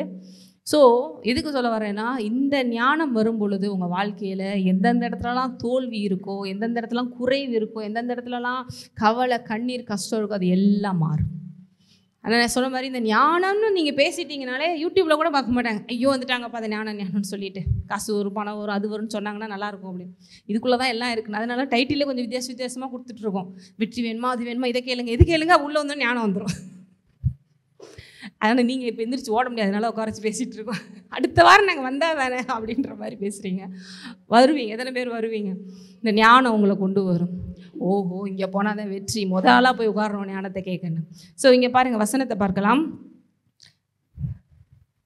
சங்கீதம் 51:6 பார்த்தோம். உள்ளத்தில் உண்மையாக இருப்பவர்களுக்கு தேவன் ஞானத்தை தருகிறார். உள்ளத்தில் தூய்மையான உள்ளத்துக்கு, பரிசுத்தமான உள்ளத்துக்கு தேவன் ஞானத்தை. நீங்கள் எடுக்க வேண்டியது வந்து நீதிமொழிகள் 8:10 எடுங்க. இந்த ஞானத்தினுடைய வேல்யூ எப்படி அப்படின்னு இங்கே சொல்கிறாங்க. நீதிமொழிகள் 8:10. வெள்ளியை பார்க்கிலும் புத்திமதியையும் பசுமொன்னை பார்க்கிலும் ஞானத்தையும் அங்கீகரித்துக் கொள்ளுங்கள். அல்லேலூயா. எக்ஸ்ட்ரீமாக உலகத்தில் எதுங்க ரொம்ப வேல்யூனா கோல்டு சொல்லுவோம், சில்வர் சொல்லுவோம். தேவன் எல்லாத்தையும் விட எது பெஸ்ட்டுங்கிறாரு? ஞானம். வெள்ளியை பார்க்கிலும் என் புத்திமதியையும் பசும் பொன்னை பார்க்கிலும் ஞானத்தையும். இவ்வளோ தூரம் கம்பேர் பண்ணி காமிக்கிறாங்க பாருங்கள். நமக்கு இதை விட ஈஸியாக காமிக்க முடியாது. அதே மாதிரி நிறைய வசனங்கள் இருக்குது தேவன் எவ்வளோ ஞானவான் அப்படின்னு சொல்லிட்டு. பிரசங்கி 9:16. பிரசங்கி புக்கில் 9:16 பேஜ் நம்பர் வேணால் எடுத்தவங்க சொல்லிடுங்க டக்குன்னு. 798. ஆகையால் ஏழையின் ஞானம் அசட்டை பண்ணப்பட்டு அவன் வார்த்தைகள் கேட்கப்படாமற் போனாலும் பலத்தை பார்க்கிலும் ஞானமே உத்தமம் என்றேன். எதை பார்க்கிலும் எது உத்தமம்? பலத்தை பார்க்கிலும். அப்படியே மசில் ஸ்ட்ரென்த் டெய்லி வந்து ஒரு டீனேஜ் ஆயிடுச்சுனாலே பார்த்தீங்கன்னா பாய்ஸுக்கெலாம் அப்படி மசில் ஸ்ட்ரென்த் வைக்கணும், அப்படி இருக்கணும் இப்படி இருக்கணும்னு ஆசை வரும். பலமாக இருக்கிற தப்பு இல்லை, நல்லா இருங்க. ஆனால் எல்லாத்தையும் விட எங்கே அறிவு இருக்கணும் அதிகமாக? இங்கே இருக்கணும். அதான் போட்டிருக்கு, பலத்தை பார்க்கிலும் எது உத்தமம்? அதே இதில் 18 படிங்க. 9:18 பார்க்கிலும் ஞானமே நலம். பாருங்க, வெப்பன்ஸை விட எது முக்கியன்றாங்க? ஞானமே நலம். எத்தனை பேர் கையில் ஒரு வெப்பன் இருந்தால் எவ்வளோ தைரியமாக இருக்கும்னு நினைக்கிறீங்க? யார் வந்தாலும் சுட்டுறலாங்க, அமெரிக்காலாம் லைசன்ஸ் இருக்குது. ஆனால் அதை யூஸ் பண்ணி அது கூட இல்லைன்னா கூட நீ அந்த இடத்துல ஞானமாக வெளில வர முடியும்னு தேவன் சொல்கிறார். எனக்கு அது இருந்தால் நான் வெளில வந்துடுவேன், எனக்கு இது இருந்தால், எனக்கு இவங்க ஃபேவர்ஸ் இருந்தால் மட்டும் இந்த பிரச்சனையில் வந்து தேவன் சொல். இது அந்த ஞானம் ஒன்று இருந்தால் நீ எல்லாத்துலேருந்து ஈஸியாக வெளில வந்துடலாம். அடுத்து 18 சொல்லிட்டீங்களா? யுத்த ஆயுதங்களை பார்க்கிலும் ஞானமே நலம். சரி, இன்னைக்கு முக்கியமாக வந்து தேவன் எனக்கு சொன்னது வந்து போன வாரம் பார்த்தோம். எது ஞானம்? நீதிமொழிகளில் பார்த்தோம். கர்த்தருக்கு ஞானத்தின், இது ரொம்ப முக்கியம், இது ரொம்ப பேசிஸ். ஞானங்கிறது வேறு ஏதோ இங்கேருந்து வரும். எல்லாத்துக்கும் மேலே அவரோட வார்த்தைகளை ஃபாலோ பண்ணுறது தான் ஞானம், வேறு எதுவுமே இல்லை. லிட்ரலாக கண்ணை மூடி ஒரு வார்த்தை என்ன சொல்லுதோ அதை ஃபாலோ பண்ணுறது தான். இத்தனை பேர் நான் ரொம்ப யோசித்து செஞ்சுலாம் பார்க்குறேன். வாழ்க்கையில் வந்து பொருளாதார விஷயத்தில் பெரிய அளவுக்குலாம் ஜெயிக்க முடியல. இத்தனை பேர் பாருங்க. இப்போ ரீசெண்டாக ஒரு வாரத்துக்கு முன்னாடி வந்திருக்குன்னு நினைக்கிறேன், டெல்லி ஹைகோர்ட் ஜட்ஜ் வீட்டில் சாதாரண குடோனில் தீ விபத்து ஏற்பட்டுருச்சு. அங்கே உள்ளே என்ன எடுத்தாங்க? நம்ம வீட்டில் என்ன டயரு, பழைய பேப்பரு, குடோனில் என்ன போட்டு வைப்போம்? போனது வந்தது பக்கெட்டு, கப்பு, அங்கே அப்படிலாம் போட்டு வைப்போம். டெல்லி ஹைகோர்ட் ஜட்ஜ், நம்ம ஊர் தான், இந்தியா தான். குடோன்னு எரிஞ்சிருச்சு. தீயணைப்பு வீரர்கள்லாம் வராங்க, அணைச்சிட்ருக்காங்க. பார்த்தா நம்ம ஊரில் நியூஸ் பேப்பர் அடுக்கி வச்சுருப்போம் வீட்டிலலாம். அங்கே என்ன அடுக்கி வச்சுருக்காங்க? 100 கோடிக்கு மேலே பணம். அவங்க அணைச்சவங்களுக்கே நெஞ்சே பிடிச்சிருக்கும். என்னடா இது குடோன்லேயே எவ்வளோ இருக்குன்னா பேங்க்கில் இருக்குன்னு தெரில, இன்னும் வீட்டில் எவ்வளோ இருக்குது. அப்படியே ஒரு நிமிஷம் ஃபோட்டோ எடுத்துட்டாங்க. ஆனால் இப்போ அதெல்லாம் வெளியிலே சொல்லக்கூடாது, மொத்தத்தை எல்லாத்தையும் மீடியாவில் போனது எவ்வளோ பெரிய தப்புன்னு சொல்லி பிளாக்மெயில் பண்ணி பெரிய அளவுக்கு அதிகாரத்தை யூஸ் பண்ணி பண்ணிகிட்ருக்காங்க. ஏன்னா அவன் என்ன சொல்லுவான்? நீ என்னே சொன்னால் நான் உன்னே சொல்லிடுவேன். சுற்றி எல்லாருமே தப்பாக தானே இருக்காங்க. அப்போ யோசிச்சு பாருங்கள், எல்லாம் நம்ம காசு. யார் காசு? நாங்கள் இங்கே உட்காந்துக்கிட்டு வரி கட்ட செய்யன்னு உட்காந்துட்ருக்கோம், நீங்கள் அங்கே மூட்டையா? ஆனால் உண்மையில் இதெல்லாம் வச்சு அவங்க என்ன பண்ண போகிறாங்கன்னு எனக்கும் புரியல. ஏன்னா செத்து போனால் கூட அந்த கல்லறையில் வச்சு அடக்கம் பண்ணால் கூட ஒரு 2-3 மாதத்தில் கரையை அரிச்சிட தான் போகுது. நம்ம தானே என்ன பண்ண போகிறாங்கன்னு எனக்கு தெரியல. ஆனால் இவங்க கையிலலாம் இவ்வளோ இருக்கே ஆண்டவரே, எங்கள் கையிலலாம் இவ்வளோ இருந்தால் எவ்வளோ நல்ல காரியங்களை செய்ய முடியும். எத்தனை பேர் ஆமான்றீங்க? ரொம்ப நல்ல காரியம் செய்ய முடியும் ஆண்டவரே. ஆனால் இவங்கெல்லாம் இப்படி சேர்த்து வச்சிட்ருக்காங்களே. அப்போ இதுக்கெல்லாம் என்ன வேணும்னா தேவன் ஞானத்தை கொடுக்க விரும்புகிறாரு. ஏன் தேவ பிள்ளைகள் வாழ்க்கையில் இன்னமும் பெரிய அளவுக்கு நம்ம சாலமோன் இந்த உலகத்தில் இருக்கும்போது பயங்கரமாக அந்த ஞானத்தால் தான் பாருங்கள் இருக்கிறதுலே ப்ரெஷியஸான அவர் குடிக்கிற டம்ளர் கொண்டு அவ்வளோ விலையேறப்பட்டுறது. ஒவ்வொன்றிலையும் அவ்வளோ தூரம் ஞானத்தை பார்க்க முடிஞ்சு. எத்தியோப்பியா ஸ்திரீ ராஜஸ்திரீ வேவு பார்க்க வராங்க. ஓஹோ, இதான சாலமோனு, இது அரண்மனையா, இப்படி தான் இருக்குமா? நம்ம போய் இதில் பார்த்துருவோம். நம்ம ஊரில் டூரிஸ்ட் பிளேஸ்லலாம் போய் இந்த 7 ஒண்டர்ஸ்லாம் நம்ம ஊரில் பார்ப்போம். சாலமோன் இருந்த நாட்டை தேடி, அவர் இருக்கிற அரண்மனையை தேடி, அவர் பண்ணுற ஒவ்வொரு விஷயத்தையும் பார்க்குறதுக்கு வெவ்வேறு ஊரில் இருந்து ராஜாக்கள் ராணிகள்லாம் படையெடுத்து வந்தாங்களாம். அவ்வளோ ஞானம் எல்லாத்துலேயும், அவ்வளோ செல்வம் எல்லாத்துலேயும், அவ்வளோ எக்ஸ்ட்ரீம். அதே தேவன் சாலமோனை பார்க்கிலும் உங்களுக்குள்ளே இருக்கிறவர் பெரியவர் சொல்கிறார். சாலமோன் பழைய ஏற்பாட்டிலே அவளை செய்ய முடியும்னா இன்றைக்கி புதிய ஏற்பாட்டில் நீங்கள் எவ்வளோ செய்யலாம். ஆனால் சாலமோன் கடைசியில் பின்வாங்கி போனார். ஆனால் இன்றைக்கி ஆவியானவர் நமக்குள்ளே இருக்க நம்ம பின்வாங்க மாட்டோம். பணம் வந்தால் நிறைய பேர் கெட்டு போயிடுவாங்கன்றாங்க. ஆவியானவரோட கண்ட்ரோலில் இருந்தீங்கன்னா அந்த பணம் உங்களுக்கு எடுக்காது. நீங்கள் ஏன்னா வச்சுக்கிட்டு செஞ்சுட்டு இருக்க மாட்டீங்க, நீங்கள் கொடுக்கணும்னு ஆசைப்படுவீங்க.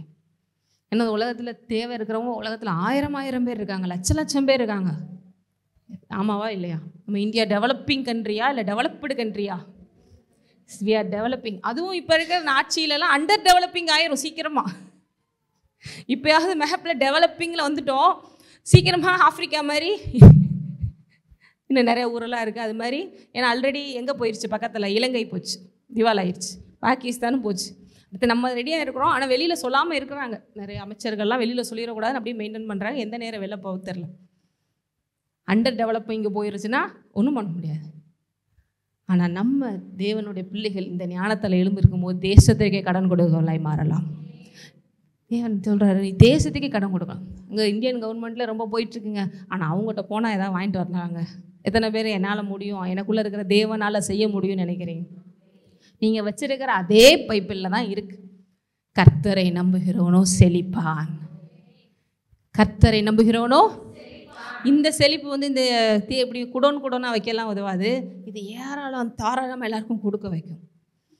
அதுக்கு நான் இன்னொரு விஷயம் சொல்கிறேன். அதுக்கு தேவன் வைக்கிற டெஸ்ட்டு என்ன தெரியுமா? டெஸ்ட்டு என்ன தெரியுமா? உங்களை ஃபெய்த்தில் அவங்கள மணி மேட்டரில் ப்ளஸ் பண்ணி உங்கள் பொருளாதாரத்தில் எக்ஸ்ட்ரீம் ஆசீர்வதிக்கிறதுக்கு தேவன் வைக்கிற டெஸ்ட்டு இல்லை தேவனுக்கு கொடுக்குற ஞானம் என்ன தெரியுமா? உங்கள் கையில் இருக்கிற காசை பார்க்காம தேவன் கையில் கொடுக்க வைப்பார். அதான் வைக்கிற ஃபஸ்ட்டு டெஸ்ட்டு. அதில் நீங்கள் பாஸ் பண்ணிட்டீங்கனாலே அதுக்கடுத்து உங்கள் லைஃப்பில் ப்ராஸ்பரிட்டிங்கிறது ஆட்டோமேட்டிக்காக நடக்கும். ஃபஸ்ட்டு வைக்கிற டெஸ்ட் எது? டெஸ்ட்டுன்னு சொல்லலாம், அது ஒரு விஸ்டமான செயல்னு சொல்லலாம். அங்கே பார்ப்பார். வேதத்தில் எங்கேயுமே தேவன் உட்காந்து எதையும் பார்த்தாருன்னு பெருசாக போடலை. சர்ச்சில் அதை பார்த்தாரு இதை பார்த்தாருன்னு. ஆனால் ஒரு இடத்துல போட்டிருக்கு, அவர் தர்ம பெட்டிக்கு பக்கத்தில் உட்காந்து பார்த்துட்டு இருந்தார். தர்ம பெட்டினா காணிக்கை பெட்டி கிட்ட உட்காந்து என்ன பண்ணாரா? உங்களுடைய பைபிளில் தான் இருக்குது. இப்போ ஏசு இங்கே உட்காந்து காணிக்கை பெட்டிக்கிட்டு உட்காந்துருக்காரு. நீ காணிக்க மூலம் பார்க்குறாரு. நான் பார்க்க மாட்டேன்னு ஏற்கனவே சொல்லிட்டேன். ஏன் பார்க்குறாருன்னா, நீ போடுற காசு பேப்பருங்கிறது மேட்டர் கிடையாது. ஏற்கனவே சொல்லியிருக்கேன். அந்த மணிங்கிறது கொஞ்ச நாளைக்கு முன்னாடி கண்டுபிடிச்சது. நீங்கள் போய் நெட்டில் போய் பாருங்கள். அதுக்கு முன்னெல்லாம் பண்டமாற்று முறை தான் இருந்துச்சு. பண்டமாற்று முறைனா என்ன? இப்போ என்னோடய விவசாயத்தில் என்னோடய வயலில் அரிசி விளையுது, உங்கள் வயலில் கோதுமை விளையுது, எனக்கு கோதுமை வேணும், நான் 1 கிலோ அரிசி தரேன், நீங்கள் 1 கிலோ கோதுமை தரீங்களா, இப்படி எக்ஸ்சேஞ்ச் பண்ணிக்க தான் பண்டமாற்று முறை. அதுக்கடுத்து தான் ஒரு வேர்ல்டு லெவலில் ஒரு மானிட்டரியாக வந்து ஒரு ஒரு என்ன சொல்கிறது, ஒரு டேர்ம் மாதிரி வச்சாங்க. இந்த மணிங்கிற ஒன்றை வச்சு நம்ம எக்ஸ்சேஞ்ச் பண்ணிக்கிறோம். அது வந்து பேப்பர் தான். அந்த பேப்பரில் ஒவ்வொருத்தவங்களுடைய காசை நீங்கள் எடுத்து பாருங்கள். இந்த 100 ரூபாயாக இது இருக்கும்படி நான் இதை அங்கீகரிக்கிறேன்னு சொல்லி கீழே யார் கையெழுத்து போட்டிருப்பாங்க? சிஎம் கையெழுத்து போட்டிருப்பாங்களா? பிஎம் கையெழுத்து போட்டிருப்பாங்களா? ஓ, எங்கள் காசில் இவ்வளோ மேட்டர் இருக்காங்க. யார் கையெழுத்து போட்டிருப்பாங்க? கவர்னர் கையெழுத்து போடுவார். அந்த கவர்னருடைய கையெழுத்துனால தான் நீங்கள் வச்சுருக்கிற அந்த 100 ரூபா 100 ரூபா. கவர்னர் கையெழுத்தில் கிழிச்சிருச்சு, இல்லை கிழிஞ்சிருச்சுன்னா கூட அதனால வேல்யூ இல்லைன்றாங்க. அதில் என்ன போட்டிருப்பாங்க? இந்த விஷயத்தை இந்த பேப்பரில் இந்த 100 ரூபாயை நான் இதை அங்கீகரிக்கிறேன், நான் சைன் பண்ணுறேன், போ 1000 ரூபாய். அதனால தான் ஒரே நாளில் 2000 ரூபா நோட்டாக அடித்தாங்க, செல்லாதுன்னு. கட்டுக்கட்டாக வச்சுருந்தவங்க குப்பையில் போட்டால் கூட எடுக்க மாட்டேன்ட்டாங்க. செல்லாதுன்னு சொன்னால் அவ்வளோதான். ஒரே வார்த்தையில் எல்லாமே போச்சா? ஒரே வார்த்தையில் வேல்யூ போயிடுச்சா அந்த 2000 ரூபாய்க்கு? என்றைக்குமே மாறாது தேவனோட வார்த்தை மாத்திரம்தான். அதனால தான் அங்கே கண்ணு வைக்க, பா இவ்வளோ சேர்த்து வச்சுருக்கான்ப்பா, எனக்கு என்ன கவலை, நாளைக்கே ஏதாவது ஒரு அமௌண்ட்டு, நாளையிலேருந்து நோட்டு செல்லாதுன்னா முடிஞ்சு போச்சு. அதனால் தேவன் சொல்கிறாரு, உன் பொக்கிஷம் எங்கேயோ அங்கே உன் இருதயம் இருக்கிறது. அப்போ உண்மையிலே தேவனோட பிள்ளைகளுக்கு மைண்டு எதை பெருசாக பார்க்கணும், சொத்தாக பார்க்கணும், இது இருக்குது இதனால் நான் வாழ்ந்துருவேன்னா தேவனை பார்க்கணும். தேவன் இருக்கார், அவர் கிருபை இருக்குது, கண்டிப்பாக நான் வாழ முடியும். அப்படி நீங்கள் என்னைக்கு பார்க்குறீங்களோ அதுதான் ஞானம், அதுதான் ஞானம். நான் சொல்கிற ஒவ்வொரு விஷயம் யார் சீரியஸ் எடுக்கிறீங்களோ இன்னையிலேருந்து சொல்கிறேன், உங்களுக்கு பொருளாதார விஷயத்தில் செழிப்பு வந்தே தீரும். கர்த்தரை நம்புகிறவனோ, வேற யாரும் செழிப்பான்னு போல, கர்த்தரை நம்புகிறவனோ. நம்புறதுன்னா ஆண்டவர் உங்களை நம்புகிறேன், ஆனால் இந்த காசு மட்டும் கொஞ்சம் தேவை ஆண்டவரே, இதை விட உங்களை முக்கியமா அது முக்கியமா? உங்களை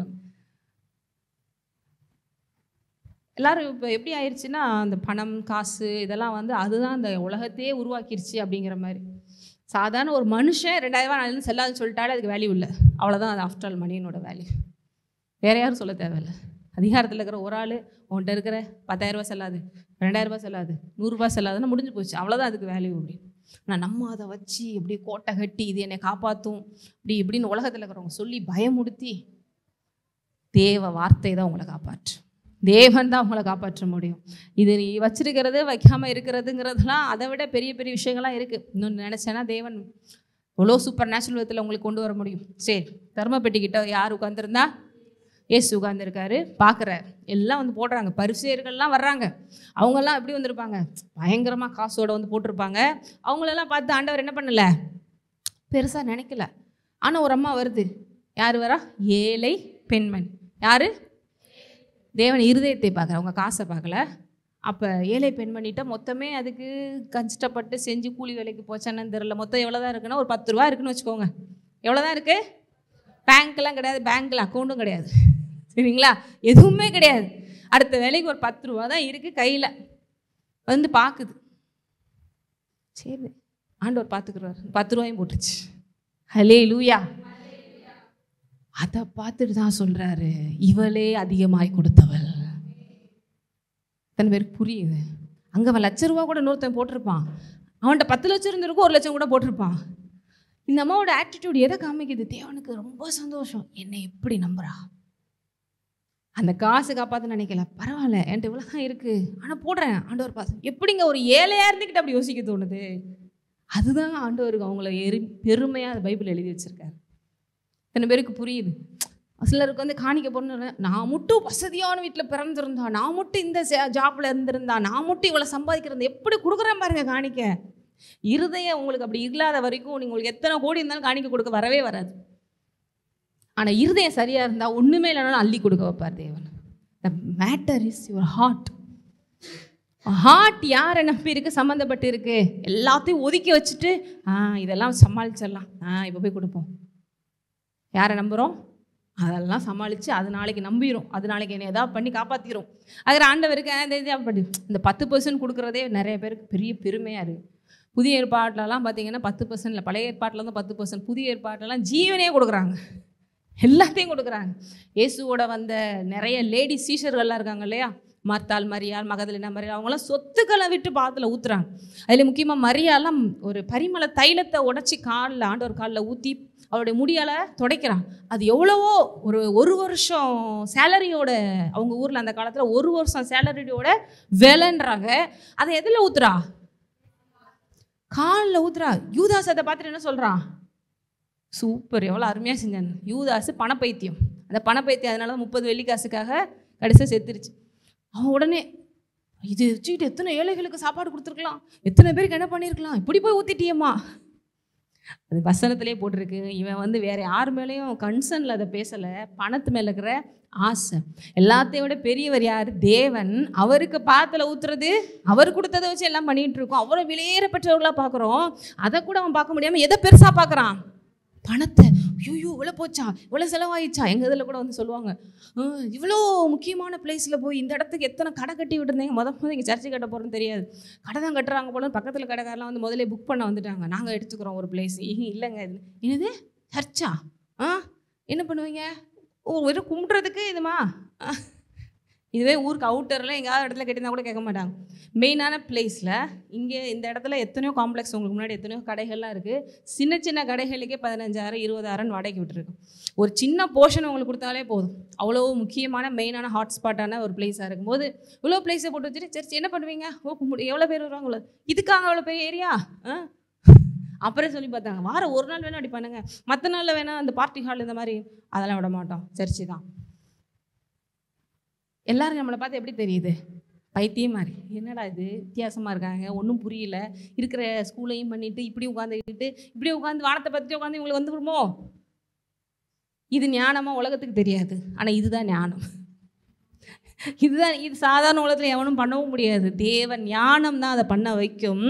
தேவனை பெருசாக பார்க்குறான். அன்றைக்கி அந்த மரியாள் எப்படி பரிமள தைலத்தை காலில் ஊற்றி முடிய வச்சு தொடச்சாலோ அவ்வளோ பெரியவங்க உணர்ந்தான். ஏன்னா லாசரோட அக்காவை, என் தம்பி உயிரை காப்பாற்று, இவருக்கு முன்னாடிலாம் ஒன்றுமே இல்லை, ஜீவாதிபதி அப்படின்னு ஊத்துறா. ஆனால் அந்த பணப்பேய்கள் இருக்குது பார்த்தீங்களா, அது என்ன பண்ணுது? நாளைக்கே சொல்கிறேன், அடித்து சொல்கிறேன், சென்னையில் இன்னொரு 6 மாதம் திடீர்னு பெரிய நிலநடுக்கம் மியான்மர் மாதிரி வருது. உங்களுடைய இடத்துல வேல்யூ 0. எத்தனை கோடி போனாலும் அடுத்த நிமிஷம் 0. பில்டிங்கை வச்சுட்டு அப்பா 1 கோடிக்கு வீடு கட்டிட்டேன், 0 ஆயிரும். இப்போ எத்தனை வீடுகள் அங்கே 0 ஆகி உட்காந்துருக்கு. நானே கேட்டேன், எப்படிங்க இதெல்லாம் மறுபடியும் எடுத்து கட்டுவாங்க? கவர்மெண்ட்டில் எது கொடுப்பாங்களா? ஒன்றும் கொடுக்க மாட்டாங்க, பேசாமல் பிளாட்ஃபார்மில் உட்காந்துருக்க வேண்டியதான் எல்லோரும். நீங்கள் சேர்த்து வச்சதெல்லாம் 0. அப்போ தேவன் யாரை மாத்திரம் தான் பார்க்குறாரு? எனக்காக விதைச்சவனை நான் உயர்த்துவேன். உங்களுடைய ஹெவன் பேங்க் அக்கௌண்ட்டில் நீங்கள் எவ்வளோ சேர்த்து வச்சுருக்கீங்கிறத பாருங்கள். இங்கே வச்சா பூச்சியும் புழுவும் அரிச்சிரும், நிலநடுக்கம் வரும், சுனாமி வரும், எல்லாம் தான் வரும். அதுக்காக சேர்த்து வைக்காதீங்கன்னு சொல்லலை. தேவனுக்குள்ளே எல்லாத்தையும் நீங்கள் செய்யுங்க, ஒரு நாளும் எதுவும் தொடாது. இந்த இடம் அப்படி இப்படி எதை பற்றி எனக்கெல்லாம் இப்போ இன்னும் கூட சில விஷயங்கள் கொஞ்சம் அது ஊழியத்துக்காக தான் வச்சுருக்கோம். அடிக்கடி நான் சொல்லிட்டு இருப்பேன், இதெல்லாம் கொடுத்துரு, இன்னும் கொஞ்சம் இருக்குது, அதையும் கொடுத்துருன்னா நான் வாழ சந்தோஷமாக கொடுத்துட்டு ரெடியாக இருப்பேங்க. அவர் போதும், அவர் போதும். ஆனால் நான் சொல்கிறேன், இப்படி இருக்கிறவங்க ரிசல்ட் எப்படி வரும்னா, நம்ம ஊழியத்துக்கு இருக்கிற காலிங்கே வேறு. தேவன் என் தேசத்துக்கே கடன் கொடுப்பேன்னு சொல்லியிருக்காரு. இப்படிப்பட்டவங்கள வச்சு தான் கொடுக்க முடியும். ஏன்னா அவங்களுக்கு அவ்வளோ கட்டுக்கட்டாக பணத்தை இறக்குனா, பணம் மேலே இருந்துச்சுன்னா அவங்க கெட்டு போயிடுவாங்களே. நீங்கள் எங்கே அடுத்தவங்களுக்கு கொடுப்பீங்க? நம்மளை குவாலிஃபை பண்ணிட்டு தான் நம்மளை ஆண்டவர் ப்ளஸ் பண்ணி நம்மளை நிறைய விஷயங்கள் கொண்டு போய் வைக்க முடியும். இல்லைன்னா நம்மளை அது ஸ்பாயில் பண்ணிடும். சாலமோனு கூட பெருசாக பேசுகிறோம், ஆனால் கடைசியில் கெட்டு போயிட்டார் இல்லையா? ஸோ பணம் இந்த விஷயத்தில் ஒரு பெரிய ஹார்ட்டில் ஒரு மாற்றம் வந்துச்சுன்னா, சோர்ஸாக எதை பார்க்கணும்? தேவனை பாருங்கள். ஆணிக்க போடுறதுல ஓப்பனாக நாளாக சொல்கிறேன், தேவனோட சமூகத்தில் சொல்கிறேன். நான் ஒரு சர்ச்சுக்கு முன்னாடி ஊழியத்தில் வர்றதுக்கு முன்னாடிலாம் போயிட்டுருக்கும்போது என்னோடய ஹார்ட் அப்படி தான். பர்ஸை திறந்தால் எது அதிகமான டினாமினேஷன் நோட்டோ அதைத்தான் போகிறதுக்கு எனக்கு மனசு வரும். இப்போ என் பர்ஸில் ஒரு போர்ஷனில் 1000 ரூபா வச்சுருக்கேன், 500 ரூபா வச்சுருக்கேன், 100 ரூபா வச்சுருக்கேன், 10 ரூபா வச்சுருக்கேன்னா ஒவ்வொரு வாரமும் இது தேவன் சாட்சி, நான் போய் சொல்கிறேன்னா இல்லையான்னு ஓப்பன் பண்ணால் ஆக்சுவலாக தசமபாகம் போட்டிருப்போம், எல்லாம் போட்டிருப்போம். அப்புறமும் அந்த காணிக்கப்படும் போது இது போய் ஆண்டவருக்கா? இல்லை இல்லை. அப்போ தேவை இருக்கும், நீடு இருக்கும். வீட்டில் ஏதாவது திட்டினாலும் திட்டுவாங்கன்னு தெரியும், இருந்தாலும் நைஸாக போட்டுருது. எதை இருக்கலே பெரிய அமௌண்ட்டை தூக்கி போட்டு வந்துடும். அதனால தான் இன்றைக்கி ஊழியத்தை கொண்டு வந்து வச்சுருக்காரு. இனி பார்க்க போகிறீங்க நிறைய விஷயங்களை. நான் எதையுமே செய்யாமல் யாருக்கும் போதிக்கிறதே கிடையாது. செஞ்சுட்டு சொல்லும் போது தான் பாருங்கள் அது வேல்யூவாக இருக்கும். அது தேவன் சாட்சி. எவ்வளோ தூரம் நாங்கள் செஞ்சுட்டு, நான் சொல்ல ரொம்ப கம்மி. தேவன் சாட்சி. எங்களோட சூழ்நிலை, எங்களோட சிச்சுவேஷன்ஸ் எல்லாமே தெரியும். எல்லாத்துக்குமே தேவன் சாட்சி. ஆனால் நாங்கள் ரொம்ப ஃப்ரீயாக இருக்கோம், சமாதானமாக இருக்கும், சந்தோஷமாக இருக்கும். மருத்துவ செலவு ஒன்றுமே கிடையாது. பிரச்சனையெல்லாம் ஓடி போயிடுது. வெளியிலேருந்து பார்க்குறவங்களுக்கு பயங்கரமா அப்படின்னு செலவே வைக்க விட மாட்டார். இத்தனை பேருக்கு எவ்வளவோ வருது, செலவாயிடுது. எவ்வளோ வருது, இப்படி போயிடுதுங்க. என்னன்னே நிற்க மாட்டேங்குது. 5 இயர்ஸ், இந்த 5 இயர்ஸாக நாங்கள் ஊழியத்தில் வந்து முழுசாக இறங்கி இப்போ வரைக்கும் நாங்கள் யார்கிட்டையும் 5 பைசா கடன் வாங்கினதே இல்லை. அதுக்கு முன்னாடி வாங்கினது இல்லை, இப்போயும் வாங்கினது. ஏன்னா இப்போ வந்து முழுக்க முழுக்க அவரை நம்பி தானே உட்காந்துருக்கோம். இத்தனை பேருக்கு புரியுது. யார்ட்டையும் கை நீட்ட விடலை, கையேந்த விடலை. அவரை மாத்திரமே நம்பி வந்த எங்களை இன்னும் தலை உயர்த்தி தான் வச்சிருக்கிறாரு, இனியும் உயர்த்தி தான் வைப்பார். அதை தான் உங்களுக்கு நான் கற்றுக் கொடுக்குறேன். நீங்கள் அப்படி மரியாதையாக அந்த உலகத்தில் வாழணும்னா அவரை போக்கி பாருங்கள், அவரை சோர்ஸாக நினைங்க, அவரை எல்லாமா நினைங்க, அவர் என்ன சொல்கிறாரோ அதை செய்யுங்க. அதுதான் ஞானம். அது ஏன்னா அடிக்கடி இந்த சண்டே கூட சர்ச்சுக்கு வராதவங்கள்ட்ட கேட்டு பாருங்க, வேலை வச்சுட்டாங்க. அப்போ அந்த வேலை எதுக்கு போகிறோம்? எதுக்கு போகிறோம்? ஓய்வு நாளை பரிசுத்தமாக ஆண்டவரே. அது வந்து என்ன பண்ணுறது? இப்படி இதெல்லாம் சொன்னால் கூட அவங்களுக்கு புரிய மாட்டேது. ஏன்னா வேணும், காசு வேணும்ல. காசு இல்லைன்னா ஒன்றும் பிரச்சனை இல்லை. எலியா மாதிரி சிக்கன் பீஸு காக்கா வந்து கொடுக்கும். ஆனால் நீங்கள் அந்த ரிஸ்க் எடுத்து உட்காந்து பார்த்தா தானே அந்த அதிசயம் உங்களுக்கு நடக்கும். நம்ம அந்த ரிஸ்க்கே எடுக்கிறது இல்லையே. சில பேருக்கு நான் சொல்கிற புரியுது. நீங்கள் காட்டில் போய் ஆண்டவரேன்னு சொல்லி உட்கார்ந்துருந்தீங்கன்னா அப்போ நடப்பீங்க, அங்கே நடக்கும் அதிசயம், அற்புதமும். இங்கே இன்னொரு விஷயத்தை நான் சொல்ல விரும்புகிறேன். 1 ராஜாக்கள் 17ஆம் அதிகாரத்தில் இங்கே ஒரு அருமையான எடுத்துக்காட்டு. 1 ராஜாக்கள் 17 எலியா இருக்கிறாங்க. இங்கே ஒரு ஏழை விதவையின் வீட்டுக்கு போகிறாங்க. எந்த இடம்? 1 ராஜாக்கள் 17ஆம் அதிகாரம் 11 படிங்க. கொண்டு வர இல்லை 10 படிங்க. அப்படியே அவன் எழுந்து சாரிபாத்துக்கு போனான். அந்த பட்டணத்தின் ஒளிமுக வாசலுக்கு அவன் வந்தபோது அங்கே ஒரு விதவை விறகு பொறுக்கி கொண்டிருந்தாள். ஒளிமுக வாசல்னா அந்த சிட்டியோட அவுட் சைடில் வந்து அந்த ஃப்ரண்ட் ஏரியாலலாம் வந்து இந்த அம்மா என்ன பண்ண வந்திருக்கு? விறகு. ஏன்னா அந்த காலத்தில் கேஸ் எல்லாம் கிடையாதுங்க, அதனால் விறகுலாம் பொறுக்கி அது சாரிபாத். அந்த ஊர் பேர் என்ன? யார் உள்ளே வந்துட்டுருக்கா? எலியா. யார்? எலியா யார்?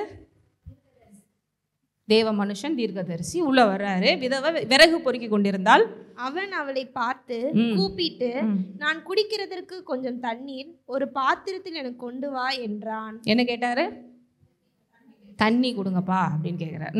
கொண்டு வர அவள் போகிற போது அவன் அவளை நோக்கி கூப்பிட்டு, கொஞ்சம் அப்பமும் உன் கையிலே எனக்கு கொண்டு வா என்றான். அதுக்கடுத்து என்ன கேட்குறாரு? தண்ணிக்கு எடுத்து நானே வரேன், ஒரு காஃபி போட்டு கொடுக்குறீங்களான்னு. அப்படியே கொஞ்சம் டிஃபனும் ரெடி பண்ணிடுங்க. உங்களுக்கு காஃபி கொடுக்குறதே பெருசு, இதில் டிஃபன் என் வீட்டில் என்ன நிலைமைன்னு தெரியாமல் இதை கேளு அதை கேளு கேட்டுட்டு இருக்காங்களே அப்படிங்கிற மாதிரி நினைப்பீங்க. இங்கே என்ன ஆக்சுவலாக இந்த இடத்துல அந்த தேசத்தில் பெரிய ஒரு பஞ்சம் ஓடிட்டுருக்கு. சுச்சுவேஷன் என்ன? பஞ்சம்னா என்ன? உண்மையிலே நீங்கள்லாம் கொடுத்து வச்சவங்க, நம்மளாம் கொடுத்து வச்சவங்க. நம்ம இன்னும் பஞ்சத்தை பார்க்கல. ஆனால் உங்கள் தாத்தா பாட்டிகிட்டெல்லாம் கேட்டு பார்த்தீங்கன்னா 1947 சம்திங்லலாம் இந்தியாவில் பெரிய அளவுக்கு பஞ்சம் நடந்துச்சுன்னு சொல்கிறாங்க, பஞ்சம் இருந்துச்சுன்றாங்க. நீங்கள் வேணால் கூகுளில் சர்ச் பண்ணி பாருங்கள் எப்பெல்லாம் பஞ்சங்கள் இருந்துச்சு இந்தியாவில். சென்னையிலேயே எத்தனையோ வருஷங்களுக்கு முன்னால் ஒரு ஃபோட்டோஸ் கொஞ்ச நாளைக்கு முன்னாடி பார்த்தேன் பாருங்கள். சென்னையில் இப்படி இருந்தாங்களா அப்படின்னு, அப்படியே எலும்பும் தோலுமா அப்படியே இந்த சோமாலியெல்லாம் இருப்பாங்க பார்த்தீங்களா, சோமாலியாவில் பஞ்சம் வந்து அப்படியே வந்து ஒடுங்கி போய் வெறும் எலும்பு மட்டும்தான், அது மேலே லைட்டாக தோல் வந்து பூசின மாதிரி தான் இருக்குது. பஞ்ச காலம் அப்படி இருந்துச்சா அந்த காலத்தில். ஃபோட்டோ எடுத்துருக்காங்க, குரூப் ஃபோட்டோ. இதெல்லாமே நீங்கள் நான் சொல்கிறது எல்லாமே கூகுளில் இருக்குது, சர்ச் பண்ணிப்பாரு. ஆனால் தேவனுக்கு நன்றி சொல்கிறேன், நல்ல வேலை நம்ம பிறந்ததுலேருந்து பஞ்சங்கிற ஒன்று தேசத்தில் நம்ம பார்க்கல. ஆனால் தீர்க்க தரிசனம் என்ன சொல்லுதுன்னா, வரப்போகிற நாட்களில் பஞ்சம் வரும். ஆனால் ஒன்றும் பிரச்சனை, அதனால தான் உங்களை ஆசீர்வதிக்க போகிறார். ஹல்லேலூயா. அந்த பஞ்ச காலத்தில் எலியா போகிறாரு, இந்த அம்மாட்ட தண்ணி கேட்குறாரு. அதுக்கடுத்து அதற்கு அவள் அப்பமும் பானையில் ஒரு பிடி மாவும் களையத்தில் கொஞ்சம் எண்ணெயும் அல்லாமல் என்னிடத்தில் ஒரு அடையும் இல்லை என்று உம்முடைய தேவனாகிய கர்த்தருடைய ஜீவனை கொண்டு சொல்லுகிறேன். என்ன சொல்கிறாங்க அவங்க? ஏற்கனவே பஞ்சம், எங்கேயும் ஒன்றும் சரியில்லை. ஏன்னா பஞ்சத்தில் எக்ஸ்ட்ரீமாக பைபிளில் போட்டிருக்கு. எதை சாப்பிட்டாங்களாம்? எதை சாப்பிட்டாங்களாம்? மனுஷங்களே குறிப்பாக எதை சாப்பிட்டாங்களாம்? தம் பிள்ளைகளே சாப்பிட்ற அளவுக்கு பஞ்சம் இருந்துச்சு. பைபிளில் எல்லாமே போட்டிருக்கு. எக்ஸ்ட்ரீமாக பசிக்குது, என்ன பண்ண, செத்து போச்சு பிள்ளை பட்னியில், சரி இதை வச்சு எதுக்கு எரிச்சுக்கிட்டு புதைச்சிக்கிட்டு சாப்பிட்றோம். பசிக்குது, பசி வந்தால் 10 பறந்து போகும்னு சொல்லுவாங்க பார்த்தீங்களா? உங்களுக்கும் எனக்கு பசின்னா பெரிய தெரியாது. ஆண்டவருக்கு நன்றி செலுத்துங்க. 3 நேரம் சாப்பிட்றதுக்கு நன்றி செலுத்துங்க. பசிங்கிற வேதனை ரோட்டில் இருக்கிற அந்த மாதிரி ஆளுகளுக்கு தான் தெரியும். அப்போ இவன் சொல்கிறா, என்னங்க பானையில் ஒரு பிடி மாவும் களையத்தில் கொஞ்சோன்னு தான், இதை உண்மையிலே நான் ஆண்டவருக்கு சாட்சியாக சொல்கிறேங்க, உங்கள் தேவனுக்கு சாட்சியாக சொல்கிறேங்க அப்படின்றா. இதோ நானும் என் குமாரனும் சாப்பிட்டு செத்து போக அதை எனக்கும் அவனுக்கும் ஆயத்தப்படுத்துகிறதற்கு 2 விறகு பொறுக்கிறேன் என்றார். அதுக்கு என்ன சொல்கிறா? அந்த கொஞ்சம் அப்பத்தையும், அவங்க ஊரில் இந்த சப்பாத்தி மாதிரி தான் சுட்டு சுட்டு சாப்பிடுவாங்க. நம்ம ஊர்லனா சோறுன்னு வச்சுக்கோங்க, நமக்கு ஏற்றபடி நீங்கள் யோசிச்சுக்கோங்க, அவ்வளோதான் இருக்குது. அதை சமைச்சிட்டு இதுக்கடுத்து ஒன்றுமே இல்லை, கடைசி சாப்பாடு இதை சாப்பிட்டு செத்துடலாம், ஏன்னா அதுக்கடுத்து ஒன்றும் கிடையாது, நானும் என் பிள்ளையை ஷேர் பண்ணி சாப்பிட்றலாம் அப்படின்னு. ஆனால் இது எல்லாத்தையும் யாருக்கு தேவன் வெளிப்படுத்தி இருக்கிறாரு? எலியாவுக்கு தெரிஞ்சுக்கிட்டு எனக்கு போய் சாப்பாடு எடுத்துட்டு வா அப்படின்றார். இதை உண்மையிலே நம்ம ஒரு மாம்சத்தில் யோசிச்சா என்ன பண்ணுவோம்? இவெல்லாம் ஒரு ஊழியக்காரனா, சாகலான்னு சொல்லி சாப்பிட்டுட்டு செத்து போயிடலான்னு கொஞ்சோன்னு வச்சுருக்காங்க. அதை என்ன கேட்குறாரு? எனக்கு கூட. அவர் ஏற்கனவே காட்டில் சிக்கன்லாம் சாப்பிட்டு வந்திருக்காரு. யார்? சிக்கன்லாம் நல்லா சாப்பிட்டு கொடுத்துச்சா இல்லையாங்க காக்கா? தந்தூரியெல்லாம் பயங்கரமாக தலப்பாக்கட்டிலேருந்து கொடுத்துருக்கோம், இல்லை பெரிய பெரிய இடத்துல கொடுத்துருக்கோம். என்ன ஃப்ளேவர் வேணுமோ எலியாவுக்கு எது பிடிச்சிருக்கோ கொடுத்துருப்பாரு, நான் விசுவாசிக்கிறேன். நல்லா சாப்பிட்டு வர, நீங்கள் வந்து பறக்கிட்டு இருக்கு, எனக்கு கொண்டு வாமா அப்படின்றாரு. நமக்கு எப்படி தோணுது? எனக்கு உண்மையிலே இதெல்லாம் கொஞ்சம் ரெவலேஷன் இல்லாமல் படித்தான்னா, இப்படி ஒரு மனசாட்சி இல்லாமல் ஒருத்தர் கேட்குறாரேப்பா அப்படின்னு தோணும். அதுக்கடுத்து எலியா அவளை பார்த்து, பயப்படாதே, நீ போய் உன் வார்த்தையின்படியே ஆயத்தப்படுத்து, ஆனாலும் முதல் அதில் எனக்கு ஒரு சிறிய அடையை பண்ணி என்னிடத்தில் கொண்டு வா, பின்பு உனக்கும் உன் குமாரனுக்கும் பண்ணலாம்.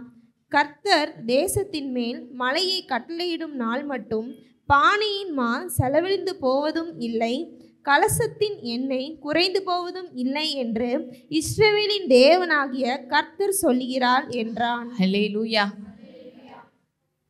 எதுக்கு உங்கள்கிட்ட வாங்குறார் தேவன்? உங்களை ஆசீர்வதிக்க வாங்குறார், ஹார்ட்டை மாற்ற வாங்குறாரு. அவள் என்ன நினச்சிட்டு இருக்கா? மழையும் பெய்யலை, பஞ்சமாகி போச்சு, இருக்கிறது இவ்வளோதான். அவளுடைய சோர்ஸ் எதாத்தான் இருக்குது? அந்த கொஞ்சோன்னு அடை, அதை சாப்பிட்டு முடிஞ்சிருச்சு. சோறு தான் எனக்கு, சோறு இல்லைன்னா செத்துருவேன். இந்த சோறை வச்சா தேவன் நம்மளை உருவாக்குனாரு. சாப்பாடு சாப்பாடு பசிக்கும்ல எனக்கும் அப்படிங்கிற மாதிரி, பசிக்குது பசிக்குது, நல்லது சாப்பிடுங்க. ஆனால் அது உங்களை வச்சு படைச்சாரானா? படிக்கல. மனுஷன் அப்பத்தினால் மாத்திரமல்ல,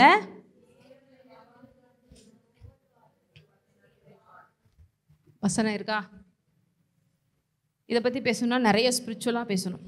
காட்டிலலாம் வந்து நிறைய பேர் இந்த தவம் பண்ணிட்டு இருக்காங்க பார்த்தீங்களா, அவங்களாம் சாப்பிட்றதே கிடையாது பெருசாலாம், அவங்களாம் உயிரோட தான் இருக்காங்க. இதை பற்றி அதை பேசினா நிறைய ஸ்பிரிச்சுவலாக பேசணும். இருக்க முடியும், இருக்கலாம். ஆனால் எந்த ரிலேமலோட அதிகமாக கனெக்ட் ஆகிருக்கணும்? ஸ்பிரிச்சுவலோட நம்ம கனெக்ட் ஆகிருக்கணும். நீங்கள் அப்படி இல்லாமல் நிறைய பேர் டயட்டில் இருக்கிறேன்னு செத்துடுறாங்க. 2 கட்டாக இருந்து ஒன்றும் இல்லாமல் போயிடாதீங்க. இப்போ இங்கே என்ன சொல்கிறாரு? சோர்ஸு நீ என்ன நினைக்கிற? அந்த கொஞ்சோண்டு பானையில் இருக்கிற மாவு, இந்த கொஞ்சோண்டு கலசில் இருக்கிற எண்ணெய், அதுதான். இது இல்லைன்னா அவ்வளோதான், எனக்கு உள்ளே போயிடும், உயிர் போயிடும். கண்ணெல்லாம் எங்கே இருக்குது? அந்த சாப்பாட்டு மேலே, கையில் இருக்கிற அந்த சோர்ஸ் மேலே தான் இருக்குது. தேவனை சோர்ஸாக பார்க்க வைக்கிறதுக்கு தான் இந்த டெஸ்ட். இந்த விஷயத்தை அவளை ஏன் செய்ய சொல்கிறாரு? நீ எங்கே பாரு? உன்னை உண்டாக்கின தேவனை பார், வானத்தையும் பூமியும் படைத்த தேவனை பார். அவர் நினைச்சா எல்லாத்தையும் கொண்டு வர முடியும். எத்தனை பேர் பக்கத்துலேயே உட்காந்து கேளுங்க, எத்தனை பேர் இப்படி உங்கள்கிட்ட இருக்கிறதையே பார்த்துட்டு இருக்கீங்க? பேங்க் அக்கௌண்ட் அப்பப்போ செக் பண்ணிட்டே இருக்கீங்க. இதில் என்ன பண்ணுறது தெரியலையே, அடுத்த மாதம் வேலை போச்சுன்னு தெரியலையே, ஐயோ இதுலேருந்து ஒரு நம்பர் குறைஞ்சிருச்சுன்னா அப்போலாம் முடிஞ்சு போச்சு. நிறைய பேருக்கு இதெல்லாம் வந்து புரியுதான்னு தெரில. கண்ணை எங்கே வைக்கணும்? எதுவும் உங்களை உருவாக்கலை, தேவன் தான் உங்களை உருவாக்குனார். பக்கத்தில் பார்த்து சொல்லுவாங்க, உங்களை படைச்ச தேவனை நோக்கி பாருங்க, அவர் உங்களை போஷிப்பார். அல்லேலூயா. இப்போ நீங்கள் கண், மூக்கு, கை, கால் இதெல்லாம் வச்சு உருவாக்கியிருக்கீங்களே, உங்களை பணம் அப்படிங்கிற ஒன்று உருவாக்குச்சு. அவங்க அம்மா அப்பாட்டே போய் கேளுங்க, எப்படிம்மா நான் வந்தேன், எப்படி உள்ளே இருந்தேன், கடவுள் கொடுத்தா இருப்பா, அதுக்குள்ளே எப்படி வயிற்றுக்குள்ளே என்ன நடந்துச்சுன்னு நமக்கு தெரியாது, எல்லாம் ஆண்டவர் உருவாக்குறார். ஒவ்வொரு மாதமும் ஒவ்வொரு இடத்துலையும் ஸ்கேன் பார்க்கும்போது ஒவ்வொரு உறுப்புகளும் அழகாக அவர் உருவாக்குறார். எதுவும் போய் நீங்கள் ஒரு டாக்டர் ஸ்கேன் பண்ணி பார்த்து சொல்கிறாங்க சரியாக இருக்கா இல்லையான்னு வெளியில் கொண்டு வராங்க, அவ்வளோதான் ஒழிய எல்லாவற்றையும் இயக்குகிறவர் அவர். இப்போ கூட மூச்சு விட்டுட்டு இருக்கிறோன்னா அவர். ஆனால் நம்ம கண்ணெல்லாம் எங்கே இருக்குது? அதை ஓரமாக கொஞ்சம் தள்ளி வை. பார்த்தாலும் சர்ச்சு, பைபிள், ப்ரேயர்ன்னுக்கிட்டு இதை ஃபோக்கஸ் பண்ணு. அதுதான் நிரந்தரம் இல்லையே, அதனால தான் அங்கே ஃபோக்கஸ் பண்ணாதேங்கிறாரு. நீங்கள் எந்த மனுஷனை ஃபோக்கஸ் பண்ணாலும் அது நிரந்தரம் இல்லை, எந்த வேலையை ஃபோக்கஸ் பண்ணாலும் அது நிரந்தரம் இல்லை, எந்த படிப்பை ஃபோக்கஸ் பண்ண நிரந்தரம் இல்லை, எவ்வளோ கட்டுக்கட்டாக பணம் வச்சு அது நிரந்தரம் இல்லை. நிரந்தரமானது ஒருத்தர், அவர் தேவன், அவர் வார்த்தை. அதனால தான் நீ டிசப்பாயின்மெண்ட் ஆயிடக்கூடாதுன்னு சொல்லி அங்கே பாருங்கிறாரு. ஃபோக்கஸ் அங்கே வைங்கிறாரு. அதே நேரத்தில் உனக்கு நிறைவாக எல்லாம் கிடைக்கும். ஆனால் இதெல்லாம் நீங்கள் ப்ராக்டிக்கலாக அப்ளை பண்ணி பார்த்தா தான் உங்களுக்கு தெரியும். இல்லாத ஒழிய கதை மாதிரி கேட்டுகிட்டே போக வேண்டியதான். சிச்சுவேஷனில் நின்று பாருங்கள், அது நடக்குதா இல்லையா? எங்களுக்கு நடந்துட்டு தான் இருக்கு. அப்போ அந்த அம்மா என்ன பண்ணுது? சரி, தேவ மனுஷனாச்சே கேட்குறாரே, கடவுளுடைய, ஏன்னா தேவ மனுஷங்களை அப்படி எப்படி பார்க்குறாங்க? தேவனுடைய ரெப்ரசன்டேட்டிவாக பார்க்குறாங்க. ஏதோ ஒன்று, சரி பரவாயில்ல, கடவுளோட மனுஷனுக்கு தானே கொடுக்குறோம், நம்ம செத்தாலும் பரவாயில்ல கொடுப்போம் அப்படின்னு தேவனுக்கு கொடுக்குற மாதிரி தேவ ஊழியக்காரருக்கு அந்த அம்மா என்ன பண்ணுது? கொடுத்ததுக்கு ஆசீர்வாதம் ஆக்சுவலாக முதலே சொல்லிடுறாரு. ஆனால் விசுவாசிக்கணும்ல. இன்றைக்கி கூட நான் சொல்கிறேன், நீங்கள் கொடுத்து பாருங்கள் உங்களுக்கு ஆசீர்வாதன்றேன், நீங்கள் விசுவாசம் தான் கொடுக்க முடியும். இவங்க இப்படி தாங்க சொல்லி காசை வாங்கிடுவாங்க, இவங்க இப்படி தாங்க பேசி எதையாவது கறந்துருவாங்க அப்படின்னு நினச்சிங்கன்னா கொடுக்க முடியாது. இந்த அம்மாவுக்கு கூட ஒருவேளை இவர் பானையில் மாவு பத்தாது, கலசத்தில் என்ன குலையாதுன்னு பயங்கரமாக ஒரு ப்ராஃபஸி சொன்னதுனால தான் இந்த அம்மா கொடுத்துருக்குமோ விவரமானா, அதை விசுவாசிச்சு தானே கொடுக்க முடியும். இது சும்மா இவர் நம்மகிட்ட இருக்கிறத வாங்கி திங்கிறதுக்காக ஓவராக பேசிகிட்டு இருக்காரு அப்படின்னு நினச்சிருந்தா கொடுத்துருக்க முடியாது. ஆனால் விசுவாசிச்சு கொடுத்துச்சு. என்ன நடந்துச்சு படிங்க. அவள் போய் எலியாவின் சொற்படி செய்தாள். சொல்லுங்க, எலியாவின் சொற்படி செய்தாள். எலியாவின் சொற்படி செய்தாள். எலியா தேவ மனுஷன், தேவனுடைய வார்த்தைக்கு கீழ்ப்படிந்தால் அவளும் இவனும் அவள் வீட்டாரும் அநேக நாள் சாப்பிட்டார்கள். அநேக நாள். ஹல்லேலூயா. இந்த சினிமாவில் மாதிரிலாம் வந்து ஒரு சின்ன விஷயம்னாலும் அப்படியே பூம் பண்ணி, அப்போ தான் ஸ்லோ மோஷனில் காமிச்சு, ஸ்பீடாக காமிச்சு, பின்னாடி பேக்ரவுண்ட் மியூசிக் கொடுத்து, எவ்வளோ நேரம் காலை தூக்கிட்டே இருக்கிறேன், அடிக்க மாட்டேங்க, கத்தி வேறு பறந்து விடுவாங்க, அது ஸ்விங் போயிட்டே இருக்கும், ரொம்ப நேரம் போயிட்டுருக்கும் அப்படியே காற்றுல. இப்படிலாம் வந்து இங்கே காமிக்க முடியாது. ஆனால் அநேக நாளுங்கிறத நீங்களாம் யோசிக்குங்க. உங்கள் இமேஜினேஷனுக்கு பவர் அதிகம், நான் விசுவாசிக்கிறேன் இல்லையா? அநேக நாளும் எவ்வளோ வருஷமாக இருந்திருக்கும், எவ்வளோ வந்திருக்கும், இதை நீங்கள் தான் யோசிக்கணும். ஆவியான உதவி செய்யணும். அடுத்து கர்த்தர். யார் எலியாவை கொண்டு பேசியிருக்கா? கர்த்தர். இந்த பாயிண்ட் நோட் பண்ணிக்கோங்க. பானையிலே மா செலவழிந்து போகவும் இல்லை, கலசத்தின் எண்ணெய் குறைந்து போகவும் இல்லை. ஹல்லேலூயா, ஹல்லேலூயா. வேற எந்த விதத்துலையும் யாரும் வந்து கதவை தட்டலைங்க, அதுவாக பெருகுது உள்ளுக்குள்ளே. எப்படி பெருகுச்சு? நீங்களும் ப்ராக்டிக்கலாக செஞ்சு பாருங்க. 5 அப்போ 2 மீன் எப்படி பெருகுச்சு தெரியாதே. தண்ணீர் திராட்சரசமாக எப்படி மாறுச்சு தெரியாதே. எந்த சயின்ஸும் இதை கண்டுபிடிச்சு சொல்லலையே. That is call supernatural. மரிச்சவன் எப்படி உயிரோடு இருந்தான் தெரியாதே. குட் ஃப்ரைடேல நிறைய பார்க்க போகிறோம் பாருங்கள். மரிச்ச பிறகு என்னென்னலாம் பாடியில் இருக்குது, லாசர் உயிர்த்தெழுதல், தேவனோட உயிர்த்தெழுதல் எவ்வளோ பெரிய விஷயம் அப்படின்னு எதுவுமே நமக்கு தெரியாது. ஆனால் செய்யக்கூடியவர் தேவன். நமக்கு தெரிஞ்சதே 4 விஷயந்தான், ஆனால் நமக்கு எல்லாம் தெரிஞ்ச மாதிரி நினச்சி வச்சுருக்கோம். அது ஞானம் இல்லை. இப்போ இந்த அம்மா உண்மையிலே ஞானமாக செயல்பட்டுச்சா இல்லையா? இதுதான் ஞானம், இதுதான் ஞானம். இந்த அம்மா எடுத்து அந்த ஒரு முடிவு எவ்வளோ பெரிய ஆசீர்வாதத்தை கொண்டு வந்துருச்சு. இல்லைன்னா அடுத்து அதை சாப்பிட்டுட்டு செத்துருப்பாங்க, முடிஞ்சு போயிருக்கும். ஆனால் அந்த விசுவாசத்தில் கீழ்ப்படிஞ்சது தான் ஞானம். இதுதான் கர்த்தருக்கு பயப்படுதலே ஞானத்தின் ஆரம்பம். இத்தனை பேருக்கு புரியுது? இது மாதிரி எவ்வளவோ சொல்லலாம். பொருளாதாரத்தில் சொல்லலாம், வேலையில் சொல்லலாம், பாதுகாப்பில் சொல்லலாம், குடும்பத்தில் சொல்லலாம், எல்லா டிபார்ட்மெண்ட்லேயும் வரப்போகிற நாளில் பார்ப்போம். ஃபஸ்ட்டு உங்களுக்கு இதை பற்றி சொல்லிக் கொடுக்கணுன்னு தான் விருப்பம். ஏன்னா நீங்கள் எல்லாரும் செழித்திருக்கணும்னு சொல்லி தேவன் விரும்புகிறார். ஸோ நம்ம சர்ச்சுக்கு வர்றவங்களுக்கு இந்த மணியெல்லாம் ஒரு பெருசாக நினைக்கக்கூடாது. அது காலில் தேவன் போட வைப்பார். நான் விசுவாசிக்கிறேன். மூட்டை மூட்டையாக கொண்டு வந்து இறக்க வைப்பார். ஏன்னா நீங்கள் மூட்டை மூட்டையாக மற்றவங்களுக்கு கொடுக்க வைப்பார். சும்மா அந்த 10 ரூபா 2 ரூபா அந்த கட்டு இந்த பேங்க்கில் இருக்கிறதெல்லாம் இல்லை. தேவன் நினச்சா வானத்தின் பலகணிகளை திறந்து இடங்கொள்ளாமல் போக மட்டும் ஆசீர்வாதத்தை வர்ஷிக்க பண்ணுவேன்றார். தனக்கு கொடுக்குறவர்களை இப்படி இருதயம் உடையவர்களை அங்கே கொடுக்குறத வச்சு அவர் ஏதோ பண்ண போகிறது இல்லை. அந்த ஹார்ட்டை பார்க்குறாரு. அந்த ஏழை விதவை ஹார்ட். இந்த பாருங்க, இவங்கெல்லாம் ஏழைகள், அதே நேரத்தில் விதவைகள். அப்போ நான் என்னுடைய சூழ்நிலையை வச்சு நான் கொடுக்காமல் இருக்கிறது எத்தனை பேருக்கு புரியுது? அங்கே நான் காமிச்ச ஏழை விதவை கொடுத்த காணிக்கையும் அவங்க யார்? புவர். அவங்க பெரிய அளவுக்குலாம் சொசைட்டியில் பெரிய அளவு. இங்கே இந்த அம்மாவும் அதுவும் ஏழை விதவை வேற, சப்போர்ட்டே கிடையாது, கணவன் கூட கிடையாது. நீங்கள் நம்ம நிறைய பேர் சொல்கிறோம் இல்லையா, எனக்கு இவ்வளோ தான் இருக்குது, என்ன பண்ணுறது? நீ கொஞ்சம் அந்த கொஞ்சமாவது தாங்க கொடுத்தாங்க, இருந்ததை கொஞ்சம் நீங்கள் கொடுக்குறது ஆண்டவருக்கு தெரியுமா இல்லையா? எனக்கு தெரியாது. நம்ம உலகத்தில் வேறு மாதிரி பார்க்கலாம், என்ன இதோ கூட இப்படி பண்ணுறாங்களேன்னு. ஆனால் நீ எந்த ஹார்ட்டில் உன் சிச்சுவேஷன் என்ன அதன் மத்தியில் நீ கொடுக்குறங்கிறது அவருக்கு தெரியும். அதை பார்க்குறாரு, அந்த இருதயத்தை பார்க்குறாரு. நீ கொடுத்தது ஒரு ரொட்டி தான், வந்தது எவ்வளவு? வாழ்க்கை ஃபுல்லாக மாவும் குறையல, எண்ணெயும் குறையல. எத்தனை பேர் நான் அப்படி ஆசீர்வதிக்கப்படணும்னு விரும்புகிறேன்?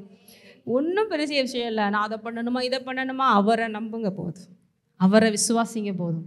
அவருக்கு கொடுக்குறதுல ஏன் இதை ஃபஸ்ட்டு டெஸ்ட்டாக சொன்னாருன்னா, இதுதான் நிறைய பேருக்கு வராது. எதை கொடுக்கறனாலும் கொடுத்துருவாங்க. ஆண்டவரே நான் அது செய்யணுமா இது செய்யணுமா, நடக்கணுமா உருளணுமா உபவாசம் இருக்கணுமா முண்டி போட்டு செபிக்கணுமா, நான் ரெடி, காணிக்கைன்னு வாயை திறந்து சொல்லி பாருங்க. பணம் பர்ஸு பத்திரமா வச்சுக்கோ. நிறைய இடங்களில் அப்படி தப்பாக வாங்குறாங்க, நான் இல்லைன்னு சொல்லலை.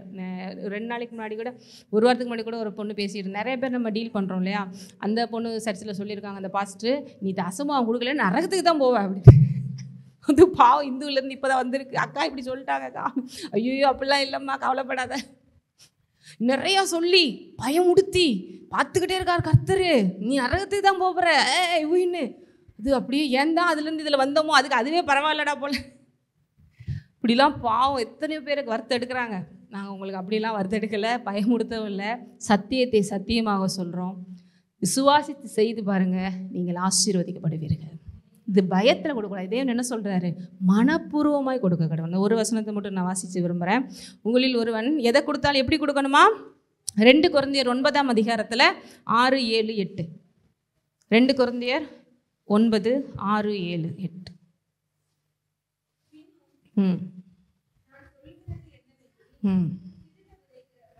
சிறுக அறுப்பான், பெருக விதைக்கிறவன் பெருக அறுப்பான்.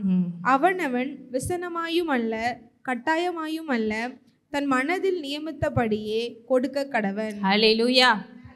கஷ்டப்பட்டு கொடுக்க வேண்டாம், விருப்பாக கொடுக்க வேண்டாம், பயந்து கொடுக்க வேண்டாம். அப்படி கொடுக்குற வேல்யூவே கிடையாது. என் கூட இருக்கிறவங்களுக்கு ரொம்ப தெரிஞ்சவங்களுக்குலாம் தெரியும். நிறைய பேர் உண்மையிலே நீங்கள் ஆண்டவரை நேசிக்கலைன்னா காணிக்கே கொடுக்காதீங்கன்னு நிறைய பேர் நான் சொல்லிகிட்டு இருக்கேன். உங்களுக்குலாம் உங்களுக்கு தெரியும், ஏன்னா அது உங்களுக்கு ஆசீர்வாதமாக ஆறாது. நான் அப்படியே ஓப்பனாக தான் சொல்கிறேன். அவங்க வந்து மாதத்தில் இவ்வளோ அனுப்புவாங்க. நீ உண்மையிலே ஆண்டவரை நேசிக்கலையா விசுவாசிக்கலையா, நீ கொடுக்குற காணிக்கை ஸ்டாப் பண்ணு.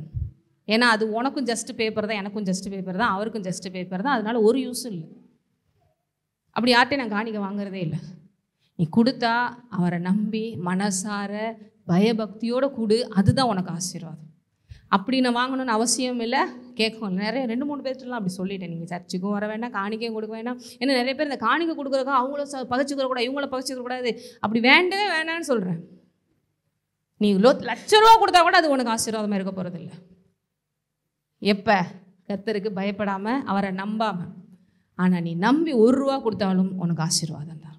அதுதான் சர்ச்சில் வந்து விழுந்தால் எங்களுக்கும் சந்தோஷம். மற்றபடி வேறு யார்ட்டையும் கையேந்திர மாதிரி எங்களை ஊழியக்காரில் அதுக்கு வைக்கலை. உங்களை வந்து ஏதாவது பண்ணி உங்கள்கிட்ட இருந்து தான் வாங்கி எங்கள் உழப்ப ஓட்டணுங்கெல்லாம் வைக்கல. எங்களுக்கு வானத்தையும் பூமி 10 இடத்துலேருந்து எங்களுக்கு ஒத்தாசை வரும். அவர் எங்கள் ஓனர், அவர் எங்கள் பாஸ், அவர் எங்களுக்கு படியளப்பார். உலகத்திலே நம்பரான ஒரு பெரிய கம்பெனியில் ஒர்க் பண்ணுற நாங்கள் தான். ஏன்னா எங்கள் ஓனர் அப்படிப்பட்டவர். எங்கள் ஜாப்புக்கு எப்பயுமே சேஃப்டி இருக்குது. எங்களுக்கு என்றைக்குமே பணக்குறைவு கிடையாது. அப்பேற்பட்ட அப்பாயின்மெண்ட் போட்டு வேலை போட்டு கொடுத்துருக்காரு. அதனால் நாங்கள் யாரையும் நம்பியிருக்கணும் அவசியம் இல்லை. இந்த சிஎம் பிஎம் இவங்களாம் நம்பியிருக்கோம். எங்களுக்கு ராஜ்நாதி ராஜா, நாங்கள் அந்த லெவலில் வேலை பார்த்துட்ருக்கோம். அதனால் உங்களுக்கு சொல்லிக் கொடுக்குறதெல்லாம் இப்படி பார்த்து இப்படி ஆசீர்வதிக்கப்படுங்கள், சத்தியம் இதை சொல்லுங்கிறதுக்காக. நீங்கள் எல்லோரும் சொன்ன மாதிரி, கொஞ்சம் ஒர்ஷிப் டைமில் சொன்ன மாதிரி, நீ யார் இந்த நிலைமையில் இருக்கணும்னு விரும்பவே இல்லை. பெரிய பெரிய அளவிற்கு ஆட்களாக மாறணும், தேசத்தை கலக்கரலாக மாறணும். ஏஜிஎம் அப்பா அவங்கள மாதிரி கொடுக்குறதுல இருக்கவே முடியாதுப்பா, உலகத்துக்கு ஆசீர்வாதமாக இருக்காங்கப்பா அங்கே இருக்கிற மக்கள் அப்படின்னு சொல்லணும். பவுல் மக்கதோனியா சபையை பார்த்து அப்படி சொல்கிறார். அப்படி ஒரு சபாப்பா மக்கதோனியா சபைன்னு. அப்படி சபையாக நம்ம சபையை மாற்றணுங்கிறதுக்காக நான் பேசிக்கொண்டு இருக்கிறேன். அது மாறணும்னா இந்த மைண்டு கண்ணுக்கு ஆண்டவர் மேலே வைக்கணும். அதுக்காக தான் இந்த விஷயங்கள்லாம். இத்தனை பேர் பிடிச்சிக்கிட்டீங்க. இதுதான் ஞானம். பொருளாதாரத்தில் வெற்றி பெறதுக்கு நான் சொல்கிறேன், எந்த வேலையாக இருந்தாலும் தூக்கி போடுங்க. ஆண்டவருக்குன்னு ஃபஸ்ட் வரும்போது தூக்கி போட்டுட்டு வாங்க, அங்கே குறையே இருக்காது. எல்லாரும் இப்படி தான் பிசாசு ஒவ்வொரு இடத்துலையும் பிடிச்சி இழுத்து வச்சிருக்கிறான். நீ போயிடுவியா, நீ ஆண்டவர்கிட்ட போயிடுவியா, இது அதுன்னு.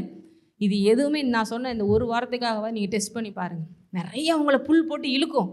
எது மேலே ஆண்டவர் தான் சொல்லி தூக்கி போட்டுட்டு வாங்க, அந்த இடத்துல ஒரு நன்மையும் குறையப்படாது. மேலொரு மேலந்து நிற்போம்.